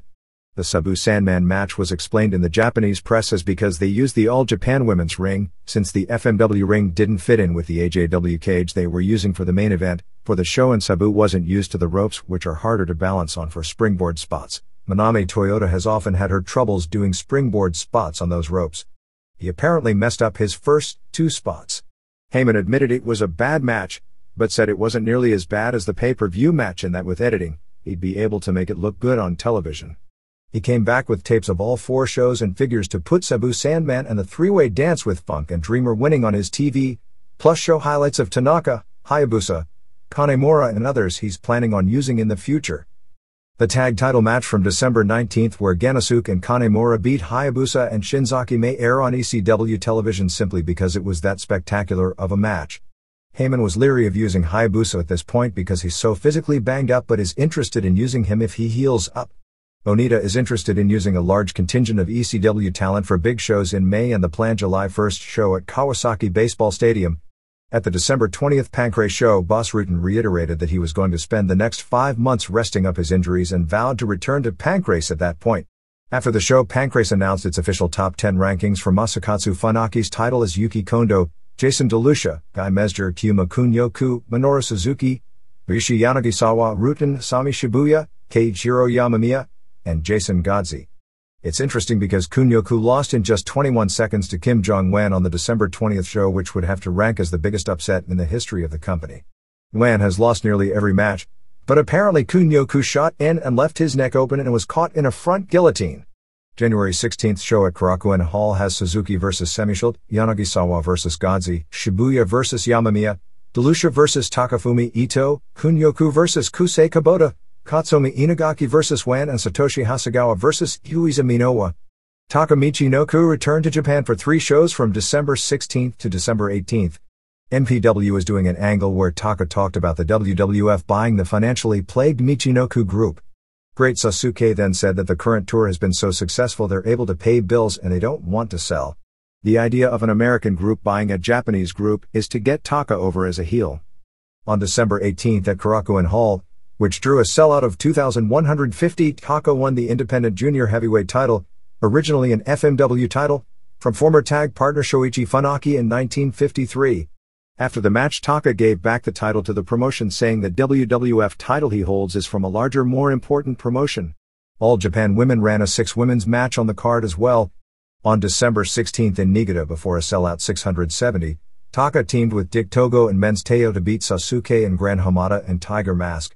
On December 17th in Higashi Fuji before 600, Taka and Funaki reformed their tag team, losing to Sasuke and Super Delphin. WWF would do well to bring Funaki in to work as Taka's tag team partner because they have that Ray Stevens/Pat Patterson or Dennis Condrey/Bobby Eaton-like cohesiveness together. Michinoku announced big shows on January 14th in Sendai with Sasuke and Tiger Mask and Masato Yakashiji vs. Delphin and Grand Naniwa and Yone Jinjin and Teo defending the UWF Super Welterweight belt against Funaki, and January 16th in Sapporo with Teo defending against Delphin and Sasuke and Hamada and Tiger Mask vs. Togo and Funaki and Superboy. Yumiko Hara and Kaoru Ito won AJW's annual end-of-the-year tag team tournament, beating Takako Inoue and Kumiko Maekawa in the finals on December 21st at Korakuen Hall before 1,400 fans. The tournament had less interest this year than any year in recent history due to the promotion crumbling.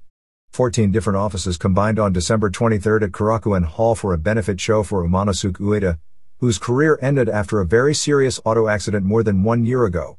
The groups involved were All Japan, War, PWFG, Big Japan, Kingdom, New Japan, Samurai Project, IWA, Bunkyo Dojo, Wrestle Dream Factory, Michinoku Pro, Battlerts, IWA Japan and Shin FMW. No doubt New Japan's matches stole the show, with Hiroyoshi Tenzan beating Satoshi Kojima and El Samurai and Kendo Kashin over Tatsuhito Takaiwa and Koji Kanemoto. Satoru Sayama as Tiger King pinned his protege the Tiger Mask from Michinoku Pro, while the final match was IWA Japan vs Shin FMW with Great Kabuki and Daiko Kubo Benkei beating Tarzan Goto and Katsutoshi Niyama. In Germany they did a storyline where Masahiro Chono, who was there for the December 20th Bremen show beating Christian Eckstein, tried to recruit Osamu Nishimura to the NWO. Nishimura is well known as a personal protege of Tatsumi Fujinami. Takashi Ishikawa, the head of the new Tokyo Pro Wrestling promotion, 44, announced he would be retiring at the end of January. They were building up a retirement match with Ishikawa vs. Bad News Allen for early next year. Ishikawa joined All Japan Pro Wrestling and was a long-time mid-card performer before leaving to join SWS and later going on his own with Tokyo Pro Wrestling. He was originally a decent sumo wrestler under the name Onaumi, and debuted along with bigger-name sumo star Tenryu as a tag team partner of Tenryu in late 1977 in San Francisco for Roy Shire.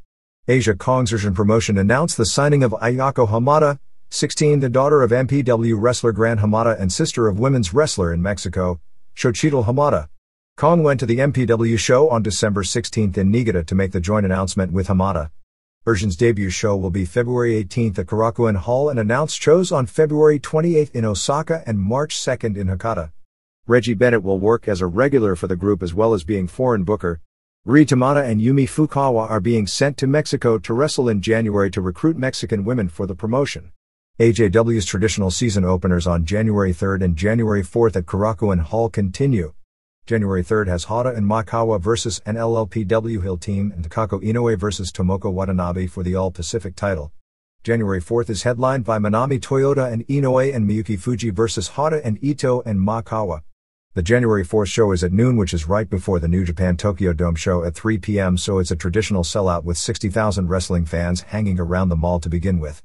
JD on January 11 at Korakuen Hall has the Bison Kimura retirement show headlined by Jaguar Yokota vs. Lioness Asuka for the TWF title in the first singles rematch between the two since 1985, when they had what at least at the top was probably the single greatest women's wrestling match in history.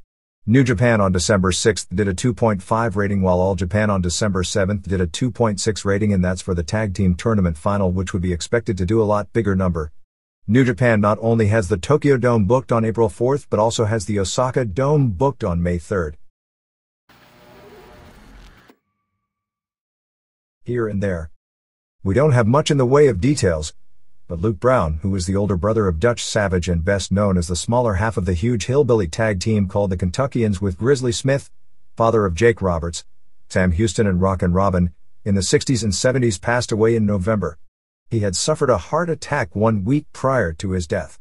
Music City Wrestling's Christmas show in Nashville had Wolfie D vs. Flash Flanagan in a death match, Colorado Kid vs. Frenchie Riviera in a hair match, Stephen Dunn vs. Rex King in a street fight, Jamie Dundee vs. Terry Golden, Glamour Boy Shane, in from Puerto Rico, and Thrillbilly vs. Bad, Black, and Beautiful, Doug Gilbert vs. Dutch Mantle, Chris Michaels vs. Ken Arden, and Gary Valiant vs. Romeo Valentine.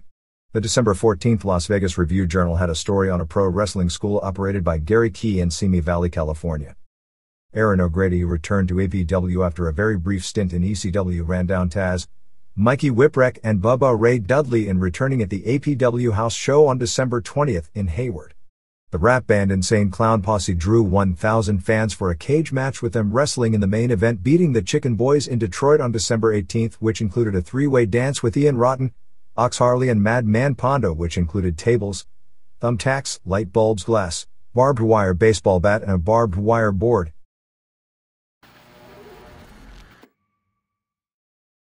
ECW Stevie Richards was scheduled to undergo surgery on December 23 on his neck to remove 2 damaged vertebrae.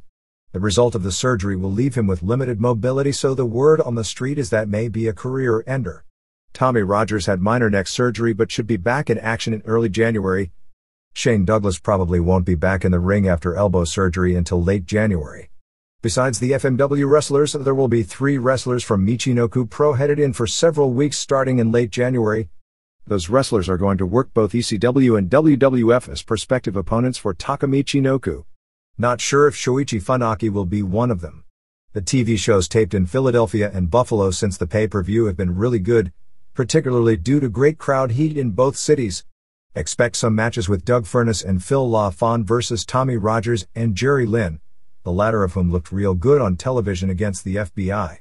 Plan is to run 4 pay-per-view shows in 1998, and they are expecting a decision about Time Warner's plans for carrying the shows before Christmas. Alex Rizzo's Big Dick Dudley girlfriend gave birth over the weekend to a 10-pound boy. News from the past week is all in the Japan section. They are advertising three-way dances for the title with Sabu, Bam Bam Bigelow, and Douglas to headline January 2nd in Inkster, Michigan and January 4th in Indianapolis, but Douglas will almost surely not be ready for those shows. The America One Network is looking at dropping ECW.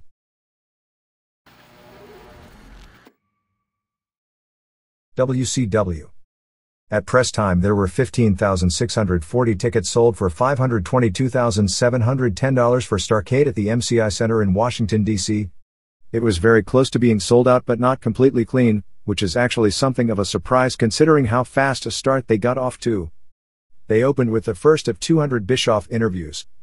Then David Finlay beat Eddie Guerrero via countout in 5:09 when Guerrero simply walked out in what up to that point had been a real good match.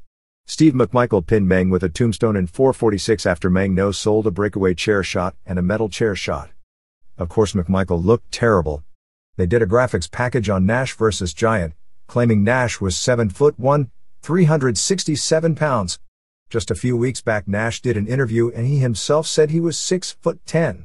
Rey Mysterio Jr. and Juventud Guerrera and Hector Garza beat Silver King and Psicosis and La Parca in another blow-away match that they were only given 5:044. It was a little sloppy early but the finish couldn't have possibly been more spectacular. They did a 4-dive sequence climaxed with Garza's corkscrew plancha. Mysterio Jr. became one of the first male wrestlers, I've seen Koji Kanemoto and Juventud Guerrera do it previously, to pull off a reverse Franken Toyota. The move invented by Manami Toyota in 1994 is called, on Silver King right before the springboard Hurricane Rana finish. Mysterio Jr. was limping badly on his bad knee but he appeared to be fine after the matches. Chris Benoit beat Hammer via DQ in 3:43 when Saturn interfered. I guess Benoit answered all questions about his ability to carry someone as this was even a good match and they don't get a whole lot worse than Hammer. Then came the NWO takeover, and after 25 minutes of that, we got another Bischoff interview where he gave Hogan 2 motorcycles and a limo for Christmas. Then Bischoff, Kevin Nash and Rick Rude took over as announcers. Rude had no voice which only made things worse, as the three sucked the air out of the show even though Nash can be funny. Rick Steiner beat Scott Norton via DQ in 3:14 when the NWO interfered and Ray Traylor and Scott Steiner made the save to set up Steiners and Traylor versus Connon and Norton and Vincent at Starrcade, a match that was never actually made clear. I guess we're supposed to have ESPN figure it out from who was brawling in the run-in. Kurt Hennig beat Disco Inferno in 6 minutes with the Fisherman's Suplex. Hennig gave Disco nothing. They totally ruined the TV title when the champion got only one offensive move in 6 minutes against Hennig. Bobby Heenan came out and kissed up to Bischoff so he replaced Nash in the broadcast booth, which really didn't help much. Then Bischoff called for Mike Tenay to replace him which helped, but hardly enough to save the show as Rude dragged it down farther than Tenay could lift it. Harlem Heat beat Lodi and Scotty Riggs in 7:07 in a solid match. Lodi takes real good bumps for a rookie and gets great heat considering how little exposure he's really had. Marcus Bagwell pinned Chris Jericho in 10:50 with a buff blockbuster in a solid match. Then came yet another Bischoff interview with Hogan where they gave him a ring shaped like the WCW title belt as like a permanent world champion. I guess they figured they had to give Hogan the ring to get him to do the job for Sting. They then put down a banner of the 1985 Sports Illustrated where Hogan was on the cover saying he was the only pro wrestler ever to make the cover of SI. Not true, by the way, he was one of two, the other being Danny Hodge in the 50s. They also had a banner with a still from his appearance in the 1982 movie Rocky III.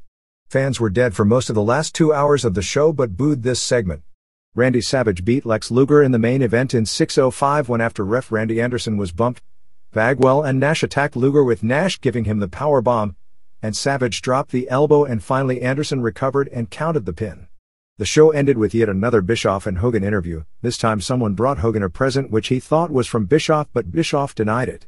At this point Bret Hart came out in the NWO limo. Hogan opened the present and it was a Hogan head and Hogan freaked out while Hart laughed, giving the impression the present may have been from him, although Sting was on the entranceway and was flying via rope into the ring as the show went off the air.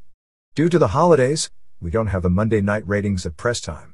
Weekend numbers saw a main event at 1.4 and Saturday night at 2.4. Jeff Farmer, NWO Sting for New Japan, was at the Charlotte Nitro as the first Sting shown from far away when the light went out. Marcus Bagwell's latest movie, Return to Savage Beach, escaped from the producers and was said to be as bad as his first movie. Hogan was George Steinbrenner's guest in front of 3,000 fans reading "'Twas the Night Before Christmas." Hogan said, as quoted in the Tampa Tribune, "When you see us on TV, I shouldn't admit this, but it's fake. Off TV, we're all really good guys.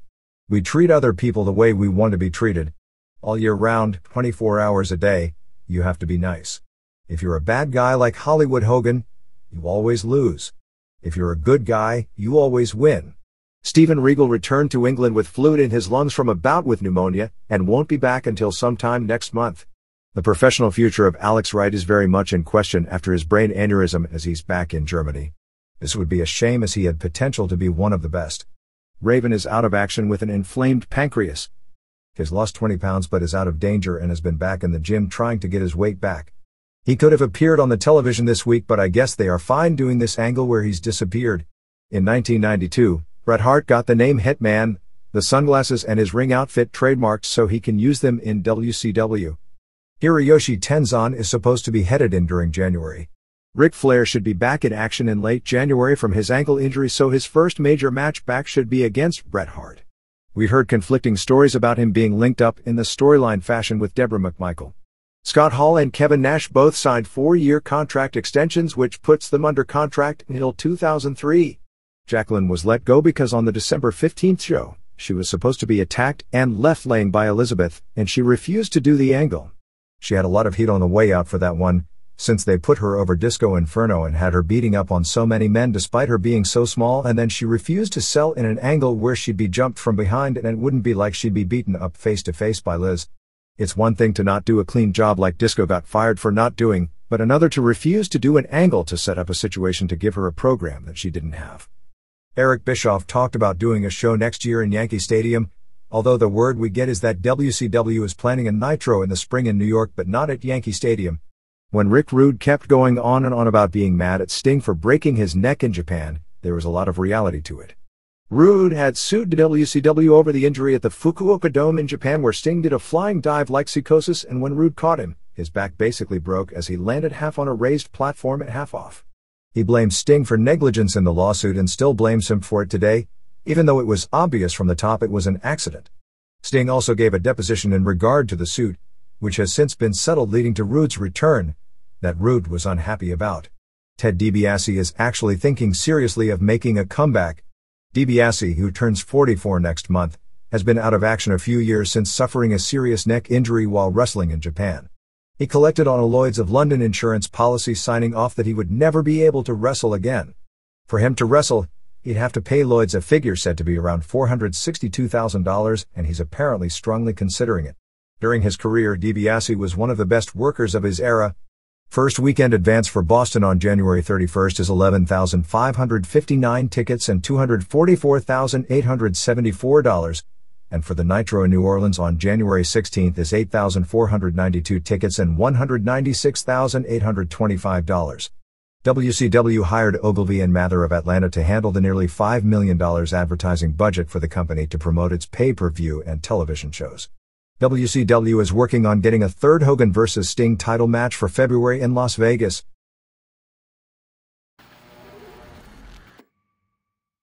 WWF. Things are relatively quiet with no house shows over the past week. WWF officials seem to expect that Davey Boy Smith will ultimately leave the promotion for WCW, and they are trying to get him to buy his way out of the contract. The belief is that if he stays with WWF, he won't be happy, so they don't want to stand in his way, but with nearly 4 years remaining on the deal, they are trying to get WCW or Smith to pay them $150,000 as a contract buyout. Either way, the situation is expected to be settled probably this week. Gordon Solie will be honored at WWF house shows in Florida in February, including appearing at a Raw taping and probably sitting in and calling a few matches on the show. Who came up with the original term Degeneration X? Answer: Phil Mushnick, who, as you can imagine, is less than thrilled about the WWF using his phrase as its top marketing gimmick. Mushnick used the phrase in his New York Post column for about 2 months before the term was used for Shawn Michaels and company. Among the new signees with the WWF are Mr. Aguila, Sean Morley, real name Sean Couples, and Sean Stasiak, real name Sean Stepich. Morley had been working in Puerto Rico, EMLL, and All Japan over the past several months, and has a lot of potential. Eric Bischoff had told him whatever offer WWF made to him that he would top. Stasiak, of course the son of the late Stan Stasiak, was a college wrestler and worked over the summer of 1996 in the Portland area for Sandy Bar and was also said to have some potential, although he hasn't worked anywhere in about 18 months. Dan Severn verbally agreed to terms this past week, although hasn't actually signed the contract yet. He may debut at the Royal Rumble, although that isn't a certainty. Morley and Stasiak and possibly Severn are expected to attend the WWF training camp starting January 3rd with Dory Funk and Pat Patterson, which should be interesting because the last time Funk and Severn were in the same building it wasn't a cohesive situation. Skull at 8 Ball were signed to new contracts, but Crush has officially been released from his deal and is expected to go to WCW. The February 22nd card originally scheduled for the DC Armory has been moved to the Continental Airlines Meadowlands Arena. King of the Ring will be in Pittsburgh on June 28. Ken Shamrock is training with the idea of possibly doing the UFC show in May. The March 13th show is out of the question due to the proximity with it to WrestleMania. Tokyo Sports in Japan reported that Nobuhiko Takada's first match back would likely be on that show since there is a Kingdom/Semaphore Entertainment Group connection right now. As far as the real reasons that the Shamrock-Takada match didn't take place on the last UFC, what we reported as being that Takada had never agreed to the show, and that they signed Shamrock without having Takada in the first place simply wasn't correct. Takada had agreed to do the show provided his opponent was Shamrock. After Shamrock agreed to do the show, Takada's people then pulled him out of the show when he claimed the injury. Shamrock had expressed interest in fighting Mark Coleman or basically any top heavyweight with the exception of Maurice Smith because he's a personal friend. A correction from last week's issue as it regards Shamrock's record in Pancrase. Shamrock actually lost 3 matches, the 2 we talked about last week to Minoru Suzuki and Masakatsu Funaki, and a third loss also to Suzuki. In that match, Suzuki did make Shamrock tap out and actually tore out his knee with a submission hold, although whether he did so while shooting when they were supposed to be working is a disputed point. Those close to Pancrase tried to use that match to prove that when they were both in their shooting prime, that Suzuki was a better Pancrase rules fighter than Shamrock, although admitting Shamrock was a better UFC rules fighter. But that match may not have been a valid one to determine that point. In the match where Shamrock dropped the title itself, the match was a shoot with a worked finish and that they were shooting at the beginning, but Shamrock knew he was giving the title back at the end. Shamrock quickly got the armbar, I guess, to show that he could, and let it go, and shortly after that Suzuki got the leg which Shamrock gave him and Shamrock tapped. Despite rumors to the contrary, there was no dispute about the finish of the December 14th main event in Memphis that didn't take place. Jerry Lawler and Jeff Jarrett were to beat Shawn Michaels and Triple H via DQ on that show all along, so it was never a problem of anyone doing a job. Shawn Michaels taped the TV show Pictionary and will air on 5 episodes during a week that will be broadcast in February or March. Weekend TV ratings saw Livewire at 1.5 and Superstars at 2.1. Some notes on the taped Raw that aired on December 22nd from December 11th in Lowell, Massachusetts. They censored the Michaels/Triple H deal where they took their boxers off. Before the show started, the story was that they had heard rumors ahead of time as to what they were planning to do and the censors were ready. Basically, you can see WWF is very leery about its product due to the expected Los Angeles Times article that is expected to come out within the next 2 weeks and whatever backlash that might bring. Overall, the show was toned down from its original form. It was really weird to see the Steve Austin character this week be the savior of a young child that a fake Santa Claus was insulting. Rocky Maivia is being known simply as The Rock. They mentioned Frank Shamrock's winning of the UFC middleweight title in the Raw commentary during Ken's match. Jim Cornette did a great job of color commentary in the second hour. He's got the knack for being able to semi-shoot and talk inside without at the same time ignoring storylines that he needs to get over, and he's not a mark for himself or thinks he's above the business, which are all failings of other announcers. Maclean's Magazine, a Canadian weekly, ran a story on the Hart MC Mahan situation this past week.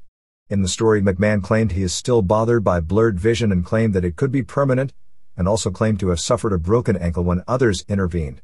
McMahon was quoted as saying, "I feel hurt at a personal level. Bret and I were friends for a long time and I never thought he would do what he did.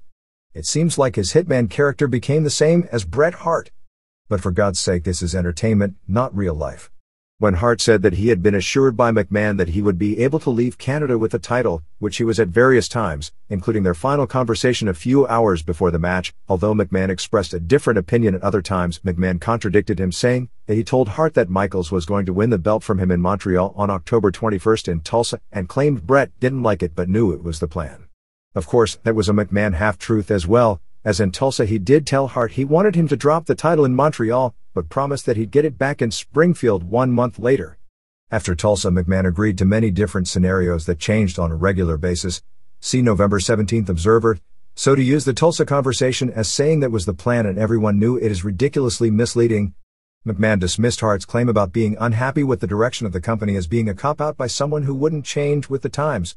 The story said that former WWF wrestlers said Hart had a reputation as being a model WWF employee, always willing to lose whenever he was asked. The only WWF wrestler quoted in the story was Shamrock, who actually was recruited into the WWF by Hart because Hart wanted to give the WWF credibility and wanted someone credible to feud with and trade the title with when he was under the impression he was going to be a long-term champion, but now is getting a major push from McMahon. I can't speak for what happened between Bret or Vince, he said. But I can say that Bret is the kind of guy all the wrestlers looked up to.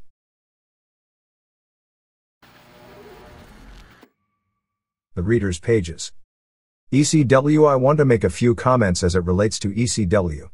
I just finished watching the November to Remember pay-per-view and was disappointed. The opening match between Chris Condito and Tommy Rogers would have been a poor WWF dark match and the booking made no sense. I've been a Rogers fan for a long time and I know he and Condito could have done better. Justin Credible is supposed to look like Steve Austin, but he has none of his charisma. It's sad that Mikey Whipwreck used to be a solid high flyer. But after taking so much punishment and gaining some weight, he can barely wrestle a watchable match. It's especially sad because of how young he is. Al Snow, despite every effort by everyone in the past, will be a major superstar and he could be the next Steve Austin. Taz vs. Pitbull was terrible. Taz will never be a money draw. His mic work is poor and he has no charisma. In spite of the push he receives and will receive in the future, he'll never be a major star. Even with Paul Heyman doing the commentary to get him over, it was painfully apparent that he can't be put over. You can fool some of the marks most of the time, but eventually people will see Taz as a Lex Luger type who can never back up his hype. The four-way dance was good for what it was. Joel Gertner was hilarious. For years I'd never been able to figure out why Tommy Rich got so much hype. On the pay-per-view he showed why he is a star. His mic work was terrific. He knew how to work the crowd. His juice job was the best I've seen in 10 years. Not only was the juice flowing, but the timing and misdirection were perfect. He is an excellent veteran for ECW in that he can teach all the boys the lost art of ring psychology. His talent has been largely wasted over the past decade. Tommy Dreamer vs. Rob Van Dam was a poor match due to injury and because Dreamer is not a great wrestler. Yes, he takes killer bumps. But as this match showed, he has no ability to do transitions. He also had no right to be in the ring on that night. The bits with the referees and Bill Alfonso were amateurishly goofy. Sandman vs. Sabu was a horrible match. Sandman's bumps are so sloppy and dangerous that it makes me cringe. He's so out of shape it's sickening. And Bigelow vs. Douglas was mediocre. The problem with ECW is that as a weekly television show, Heyman can edit and reshape the show in his image. He can take out the missed spots, insert interviews and change the commentary so the show tells the story that he wants it to tell. Pay-per-view is live. Most of the action on pay-per-view has to take place in the ring, which has never been an ECW strong suit. ECW was built on creative storylines, entertaining interviews and incredible spots, but not on in-ring wrestling. What happens on a pay-per-view is there are weeks of creative storytelling and hype, but the end result is 3 hours of mediocre wrestling that can't live up to the story. They have one match that could generate big money but hasn't been pushed on pay-per-view. Beulah against Francine, Sunny or Chastity could be a big money draw if done correctly. For that matter, Elizabeth vs. Kimberly, Marlena vs. Sunny, Sable or Luna would draw a huge gate or buy rate but has yet to be done. I've been an ECW fan since its inception and will continue to be one, but I feel from a creative standpoint ECW has made no forward progress, perhaps has become a little stale and has potential that isn't being fully taken advantage of. Dave Parkins. New York, New York. I enjoy the newsletter but feel compelled to write regarding your hotline comments on the Sabu vs. Sandman match. I attended the show and sat in the second row. I haven't seen the videotape of the pay-per-view. Much of the match took place on the floor. I can imagine that detracted from the televised product. Perhaps if I saw the televised product I would echo your comments. I don't know. Perhaps if you saw the match from my vantage point, your comments would be different. The force they went through the tables with was amazing. Sandman missed spots because he was hurt. I interpreted the post-match applause for Sandman as appreciation for a tremendous performance. Personally, this was the single most amazing performance I've ever witnessed, surpassing even Terry Weigel's nightclub show. Worst match of the year? Repetitive spots? Yes, the dramatic effect of the table and ladder spots may have been enhanced if used more judiciously. Missed spots? I can appreciate criticizing missed spots, if we're talking about Olympic diving or gymnastics, but even those events give points for difficulty. I equate missed spots with the unwanted interruption of the audience suspension of disbelief. I don't think anyone watching believes Sandman and Sabu weren't hurting each other. Do you actually view this match as inferior to Hogan vs. Piper? Or are you trying to discourage matches comprised of nothing but dangerous high spots? Please give the wrestlers credit for busting their asses. Finally, if you give the ECW pay-per-view a thumbs down because of one bad match, will you soon retract every thumbs up given to a WWF pay-per-view during the past 10 years? John Custer. Middleport, Ohio. NWO. I have my doubts about the success of an NWO-only weekly television show. I'm curious as to how it will be presented. There aren't enough wrestlers in the NWO to support a weekly show. There is talk of splitting the NWO into two groups so they can feud among themselves, but there aren't enough wrestlers for that to go on for very long. There will obviously have to be non-NWO wrestlers on the show. I hope they won't be just jobbers. Also, a program consisting of 2 hours of all-heel commentary will wear out pretty fast. In any event, I'd hope the Monday show remains WCW and the Thursday/Wednesday show is the NWO. Whatever the formula for Monday turns out to be, even a WCW Monday show will have to have a different look, and if it starts losing the ratings battle, I predict the formula would be immediately changed. D-Generation X was among the worst pay-per-view shows I've ever seen. It was even worse than NWO Sold Out. It was worse than the Herb Abrams UWF special on Sports Channel a few years ago. Never have I felt as if I had flushed $30 down the toilet as I had after viewing this night of WWF Superstars. Was the Mildred Burke-June Byers title switch a double cross? I seem to recall that Billy Wolf wanted to get the title away from Burke and some sort of a double cross took place in that match. John Merton. Chicago, Illinois. Response from Dave Meltzer. Hopefully we can get a wrestling historian to give us more details on the Burke-Byers story, as it was a long time ago. I've heard and read sketchy reports on it, but it isn't really my field of expertise. I believe the match in question was in 1954 in Atlanta. Billy Wolf was the promoter who controlled women wrestling in the United States. At the time, women's wrestling was at its popularity peak, and Burke, real name Mildred Bliss Wolf, was the longtime champion, biggest star, and likely the highest paid woman athlete in the country and maybe even the world at the time. Burke was also Wolf's wife, and from all legend, was a really good wrestler, as legend had it she would regularly wrestle men within 15 pounds of her weight and be able to beat them, and made her reputation first by beating men in shoot matches in the carnivals before there was any real money to be made for women within pro wrestling. Again, I'm just repeating legend, not trying to give it credibility, although there are women from that era who are still alive who swear there wasn't a woman alive who could physically beat her. Burke and Wolf had a weird marriage, to say the least. I guess more of a business relationship than anything else. But Wolf would routinely sleep with the other women wrestlers under his control and promise them the title. And Burke wound up having a torrid affair with her chauffeur, who was Wolf's son by a previous marriage. Wolf ran the women's wrestling business and Burke was the champion, and when Wolf wanted to change the title to a younger, prettier woman that he had promised it to for business or sexual or both reasons, Burke, who apparently was tough enough to back it up, continually refused to do the job. One time, after Wolf got his son to turn against her, the two men cornered her and punched her out and refused to stop unless she agreed to drop the strap. Like in a Tommy Dreamer angle, she took incredible punishment and was hospitalized, but would never say the magic words. Many times they attempted double crosses in the ring, but Burke thwarted them by never allowing herself to be put in a compromising position when she was suspicious of the situation, and also by beating women in shooting matches that were supposed to be works. In the Byers match, Burke suffered a serious injury, which I believe was a dislocated knee early on, and everyone knew ahead of time her knee was bad to begin with, as she was closing in on 40 at the time, and had been on the road for about 2 decades. The match supposedly turned into a shoot, and after 47 minutes of non-cooperation, Byers couldn't beat Burke, nor could Burke beat Byers, and the match ended, and in the building it was ruled a non-decision. Several days later, they announced that Byers won the match via points and she was given the belt. Burke continued to claim the title as well and kept her version until she retired about a year later, since Wolf had her blacklisted out of the mainstream since he controlled all the top women wrestlers at the time. Again, this is all from memory, and no doubt there are people more familiar with the circumstances that could give a better description as to what was really going on at the time. McMahon. I have to make a comment concerning Vince McMahon's latest attempt to justify his garbage he now churns out as being his attempt to respect us and present intellectually stimulating programming.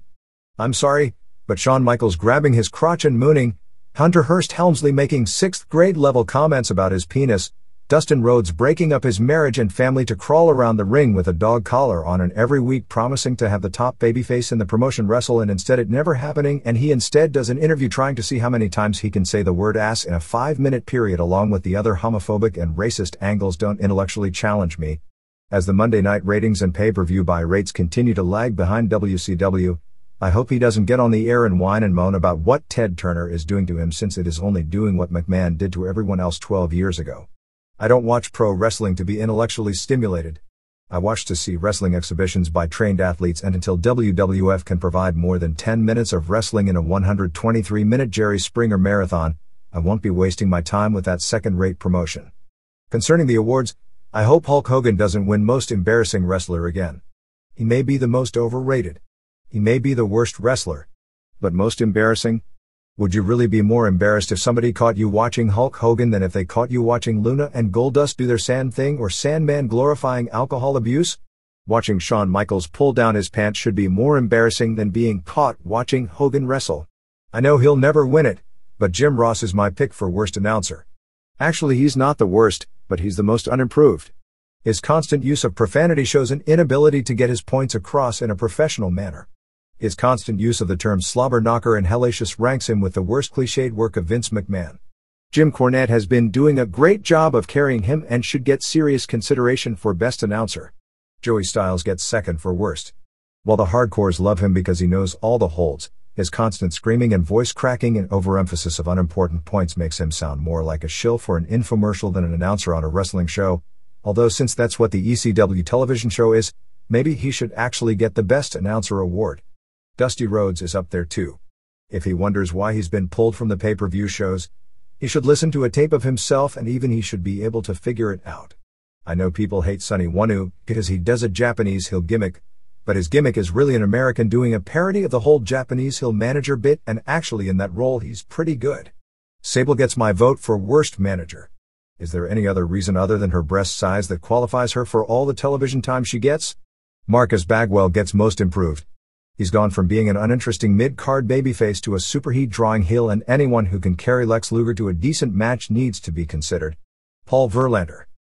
Gloucester, New Jersey. Double cross. On the Bret Hart/Vince McMahon situation, both men were wrong. Hart should have realized that it's Vince's belt, not his. Vince should have nipped this Bret Hart/Shawn Michaels situation in the bud and told both to act their ages. Instead, Hart is now in WCW where he has maybe 3 angles to be involved in. He can wrestle the embarrassing carcass of Ric Flair, who looks worse with each passing day. He can wrestle the move-challenged Hulk Hogan, who avoided him like the plague when both were young. He can wrestle Sting, who should book a plane to Stamford so he can work in the big time on a world stage instead of up and down I-80. Or he can wrestle Chris Benoit, Dean Malenko, Eddie Guerrero, and Rey Mysterio Jr., which won't justify his salary but would be good matches. Better yet, he could wrestle Scott Hall, Kevin Nash, and Kurt Hennig. No wait, we've seen that already. It amazes me that people think WCW is on top.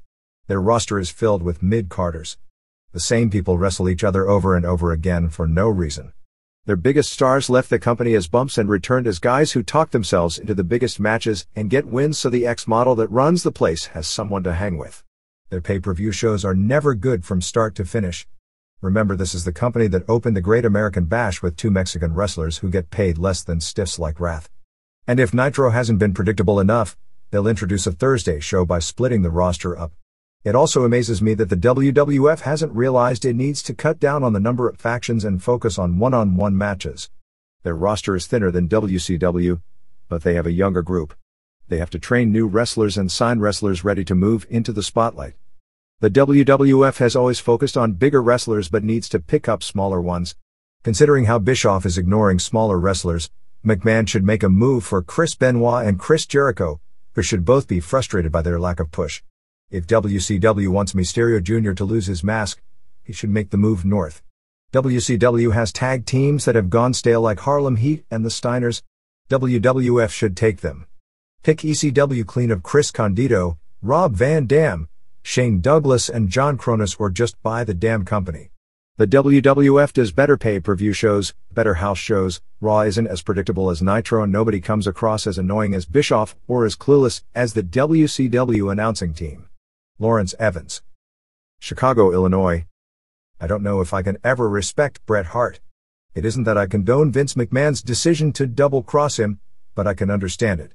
Hart may be the biggest hypocrite I've ever seen. This is the guy who says he won't let his children watch Raw because of its content, yet I remember he's the one who screamed obscene words that you aren't allowed to say on television. I know he says he didn't know they were on the air at the time, but if he was the superhero that he thinks he is, then he wouldn't have said those words in the first place. Also, he had fun running down Ric Flair and Hulk Hogan for all these years. However, now that he has to work with them, he has nothing but nice things to say about them. For someone who takes titles as seriously as he does, maybe he went to the wrong place. I just hope Hart doesn't think Hogan is ever going to give him the belt. He may as well retire because his best years are now behind him. Jason Leininger, Nankin, Ohio. Time for the politically incorrect to be stated. Vince McMahon not only deserved that punch, but the WWF would probably be a lot better off today if someone had done it years ago. Like some small-time version of Iraq's CEO Vincent K. McMahon endlessly ignored and broke basic faiths because he thinks his workers are either too chicken to get any retribution for their mistreatment, so he goes on stomping on workers' rights until one righteous soul was going to go ballistic. The whole Hart problem might never have happened if even Wendy Richter had rung his bell. The real melodrama in 1998 will be how soon the WWF degenerates into an old gangster story where the crooks jockey for position to snuff one another out. McMahon can't trust Shawn Michaels to do a job at WrestleMania. Michaels can't trust McMahon to live up to his promises to get him to do the drop regardless of whatever legal agreement they may have agreed to. Wrestlers can't trust the referees not to double-cross them. The referees can't trust the bookers who instruct them. The bookers can't trust the promoter who gives them orders, and on it goes. Name withheld by request. Bret Hart punches his boss, Vince McMahon. Golden State Warriors basketball star Latrell Sprewell attacks his coach, PJ Carl Simo. How are these two acts similar? How are they different? Chuck Langerman, Runnymede, New Jersey. Response from Dave Meltzer: there are some similarities in the acts themselves in a player versus management conflict that got physical. But that is where the similarity ends. They were different situations in regard to the respective assaults, and entirely different situations leading up to them. Sprewell was mad apparently because his coach was riding him hard, and it was something pent up over a long period of time. He jumped him without warning or apparent provocation, and started choking him before he was pulled off and left. He then came back 20 minutes later and jumped him again and started choking him again. It's hard to do an analogy in basketball to the double cross in wrestling because one is a real sport and one is a worked sport. So saying that if Sprewell was on a fast break in a playoff game about to deliver an uncontested layup that would win the game in front of a large TV audience and his coach jumped off the bench and tackled him to stop it, that really isn't the exact analogy, but it is the best I could come up with, in that it was a major event and the management personnel caused something totally unprofessional to happen without the knowledge of the person in the game. Maybe that's too dramatic, but a more fitting analogy would it be in a regular game the same situation was happening and his teammate tackled him, preventing him from scoring the basket, and grabbed the ball and scored it himself, and then the player was taken out of the game and put on the bench. Then the player found out the coach ordered the second player to tackle him because that basket would have put that player over 2,000 points for the season, and that would mean a performance bonus of $500,000 for the season, and the owner of the team had told the coach to take every measure necessary to keep the player from reaching 2,000 points even if it ruined the finish of the game itself. If that happened and Sprewell figured it out and then punched Carl Simo in the dressing room after the game after warning him to get out of his face, my feeling is that there would be very little backlash at Sprewell in the media and fans, aside from those in the pocket of management and fans who were so loyal to the coach they had to come up with a reason to pretend there was no clause in the contract to begin with in order to defend his position, and a few closet racists who would have to find a way to defend the white guy against the black guy. But in the eyes of the vast majority it would be Carl Simo who would be banned from coaching, probably for life, not one season, and the owner would be under some major heavy sanctions from the league as well. I recognize this is far from a perfect analogy, and any kind of analogy in sports and work sports don't exactly fit, just as an entertainment example doesn't exactly fit because pro wrestling is a unique entity, but it was the closest thing to a basketball analogy I could come up with. The other difference, and I will say that is in a lot of situations, everyone who viewed the same thing saw it differently, But out of the 3 people other than Bret Hart that I spoke with who directly viewed what happened in the locker room, 2 of them had it that there was a struggle before the punch and it wasn't as if Hart attacked him without warning. It is clear in every version of the story there were at least 2 warnings by Hart that McMahon didn't heed, which is not a defense of Hart but more of saying McMahon also could have handled the situation better and avoided the problem. In 2 versions, both engaged in the fight before the punch was thrown, and not that one guy jumped the other, only that Hart threw the first and telling punch. Again, in no way am I going to defend Hart's actions, but under the circumstances things also could have gotten a lot worse, or McMahon's either, in the dressing room. Awards. We didn't see much of him this year, but Arn Anderson delivered some of the best interviews of the year when we did. His interviews warning Chris Benoit about messing around with Kevin Sullivan's wife were great, and of course his retirement interview was one of the most memorable moments I've ever seen. I'm going to miss him. He was one of the best ever in my opinion. I'd like to see him do color commentary. I think that would be a good second career for him. Hulk Hogan isn't my favorite wrestler. He can't wrestle, nor could he, ever. He's been around a long time. Fans don't even cheer for him anymore. But in spite of all that, he can draw a crowd better than any young great performer could ever dream of. I have no idea. Ric Flair doesn't wrestle at the great level like he was doing just 4 years ago, although but still has his moments. He's been wrestling basically the same way and doing the same trademark stuff for more than 20 years, but he can still get a crowd going just by saying Mean Gene just about every place he goes. While half the time this year his interviews made little or no sense, he gave some great interviews in the second half of the year, like the one after the incident where the NWO mocked Arn Anderson and the interview he gave on Nitro in Minneapolis after he returned from his injury at the War Games. He may never have another match like he did so many times with Ricky Steamboat, Terry Funk, Barry Windham, Sting or Kerry Von Erich, but I don't know how many people have or will at his age be able to work as good as he can when he wants to, with the exception of Nick Bockwinkel and Terry Funk. To me, Kevin Nash is probably the most overrated wrestler I've seen in a long time. I mean, what does this guy have that he's paid so much money for and is able to have so much influence behind the scenes? Basically everything Jim Cornette said about him is the truth. After Vince McMahon interviewed Melanie Pillman just one day after he was found dead, I kind of gave him the benefit of the doubt. I did have a problem with how long the show dragged on before he finally did the interview. In future weeks, I began to understand the company's rating strategy of building the whole show around something to be delivered at the end. I realized that if the crimes were solved of NYPD Blue in the first half hour, there would be little or no reason to watch the entire hour. That's what television is about for the most part. But realizing that, I do have a problem with McMahon using the death of Pillman as an attempt for Raw to beat Nitro in the ratings. Brett Hernandez. North Miami Beach, Florida. Flair. I don't know if you keep any kind of demographics on your readers, but I just turned 47 last week. I only wish I looked half as good as Ric Flair does. My hair will never be silver like that, mainly because my wife won't let me bleach it, and besides, most of it has fallen out anyway. Much as I don't think I'd ever want to actually see an incredibly strange wrestling event, your report about the HIV kid did strike a humorous chord, especially if you're aware how Pat Robertson of the 700 Club once claimed that AIDS is actually a plot by the homosexuals who want to invade our churches and sprinkle their infected blood on us. While the gimmick is sick, there are a lot of people out there even sicker. By the way, I'm a devout Catholic and have had several friends die from this disease, but you have to have a sense of humor even sometimes when it isn't really funny. Even though I'd like to, I won't be participating in the awards balloting because I don't see anything but WWF and WCW. All my votes would be for Rey Mysterio Jr., Eddie Guerrero, Dean Malenko and Chris Benoit, and against Hulk Hogan and Kevin Nash. One of the saddest things for me is seeing my all-time favorite luchador Dandy reduced to, well, whatever he is now. Several years ago he had the greatest, bloodiest and most exciting hair match I ever saw against El Satanico. Now he's little more than a joke for Dusty Rhodes. Life isn't fair, but pro wrestling is even less fair.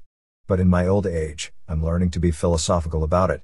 Hogan, Nash, Bischoff and McMahon and people like that will always be with us in one form or another. The best you can do is appreciate the good things and put up with the bad. It's like the girl who, on her wedding night, didn't know if she should dress conservatively so as to appear innocent and demure, or wear something daring and intriguing so as to appear wild and sexy. Her mother's advice was, "Dear, it doesn't really matter what you wear, because either way you're going to get screwed." James Hold. Houston, Texas. Mariko. I want to thank you for your amazing coverage of so many major stories this year. Of all the big stories this year, the one that hit closest to home for me was the death of Mariko Uemura.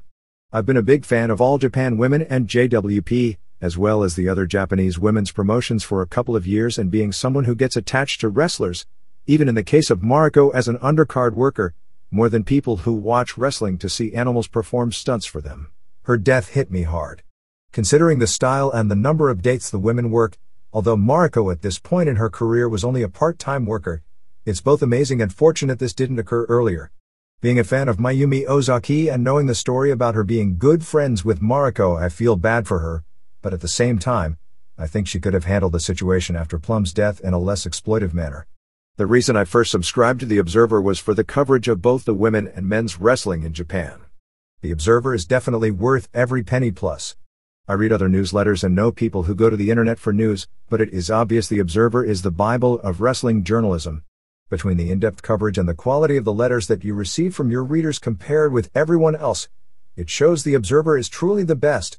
Michael Smith, West Babylon, New York. Wrestling Observer Newsletter.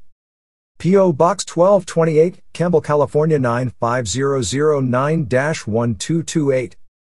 December 29, 1997.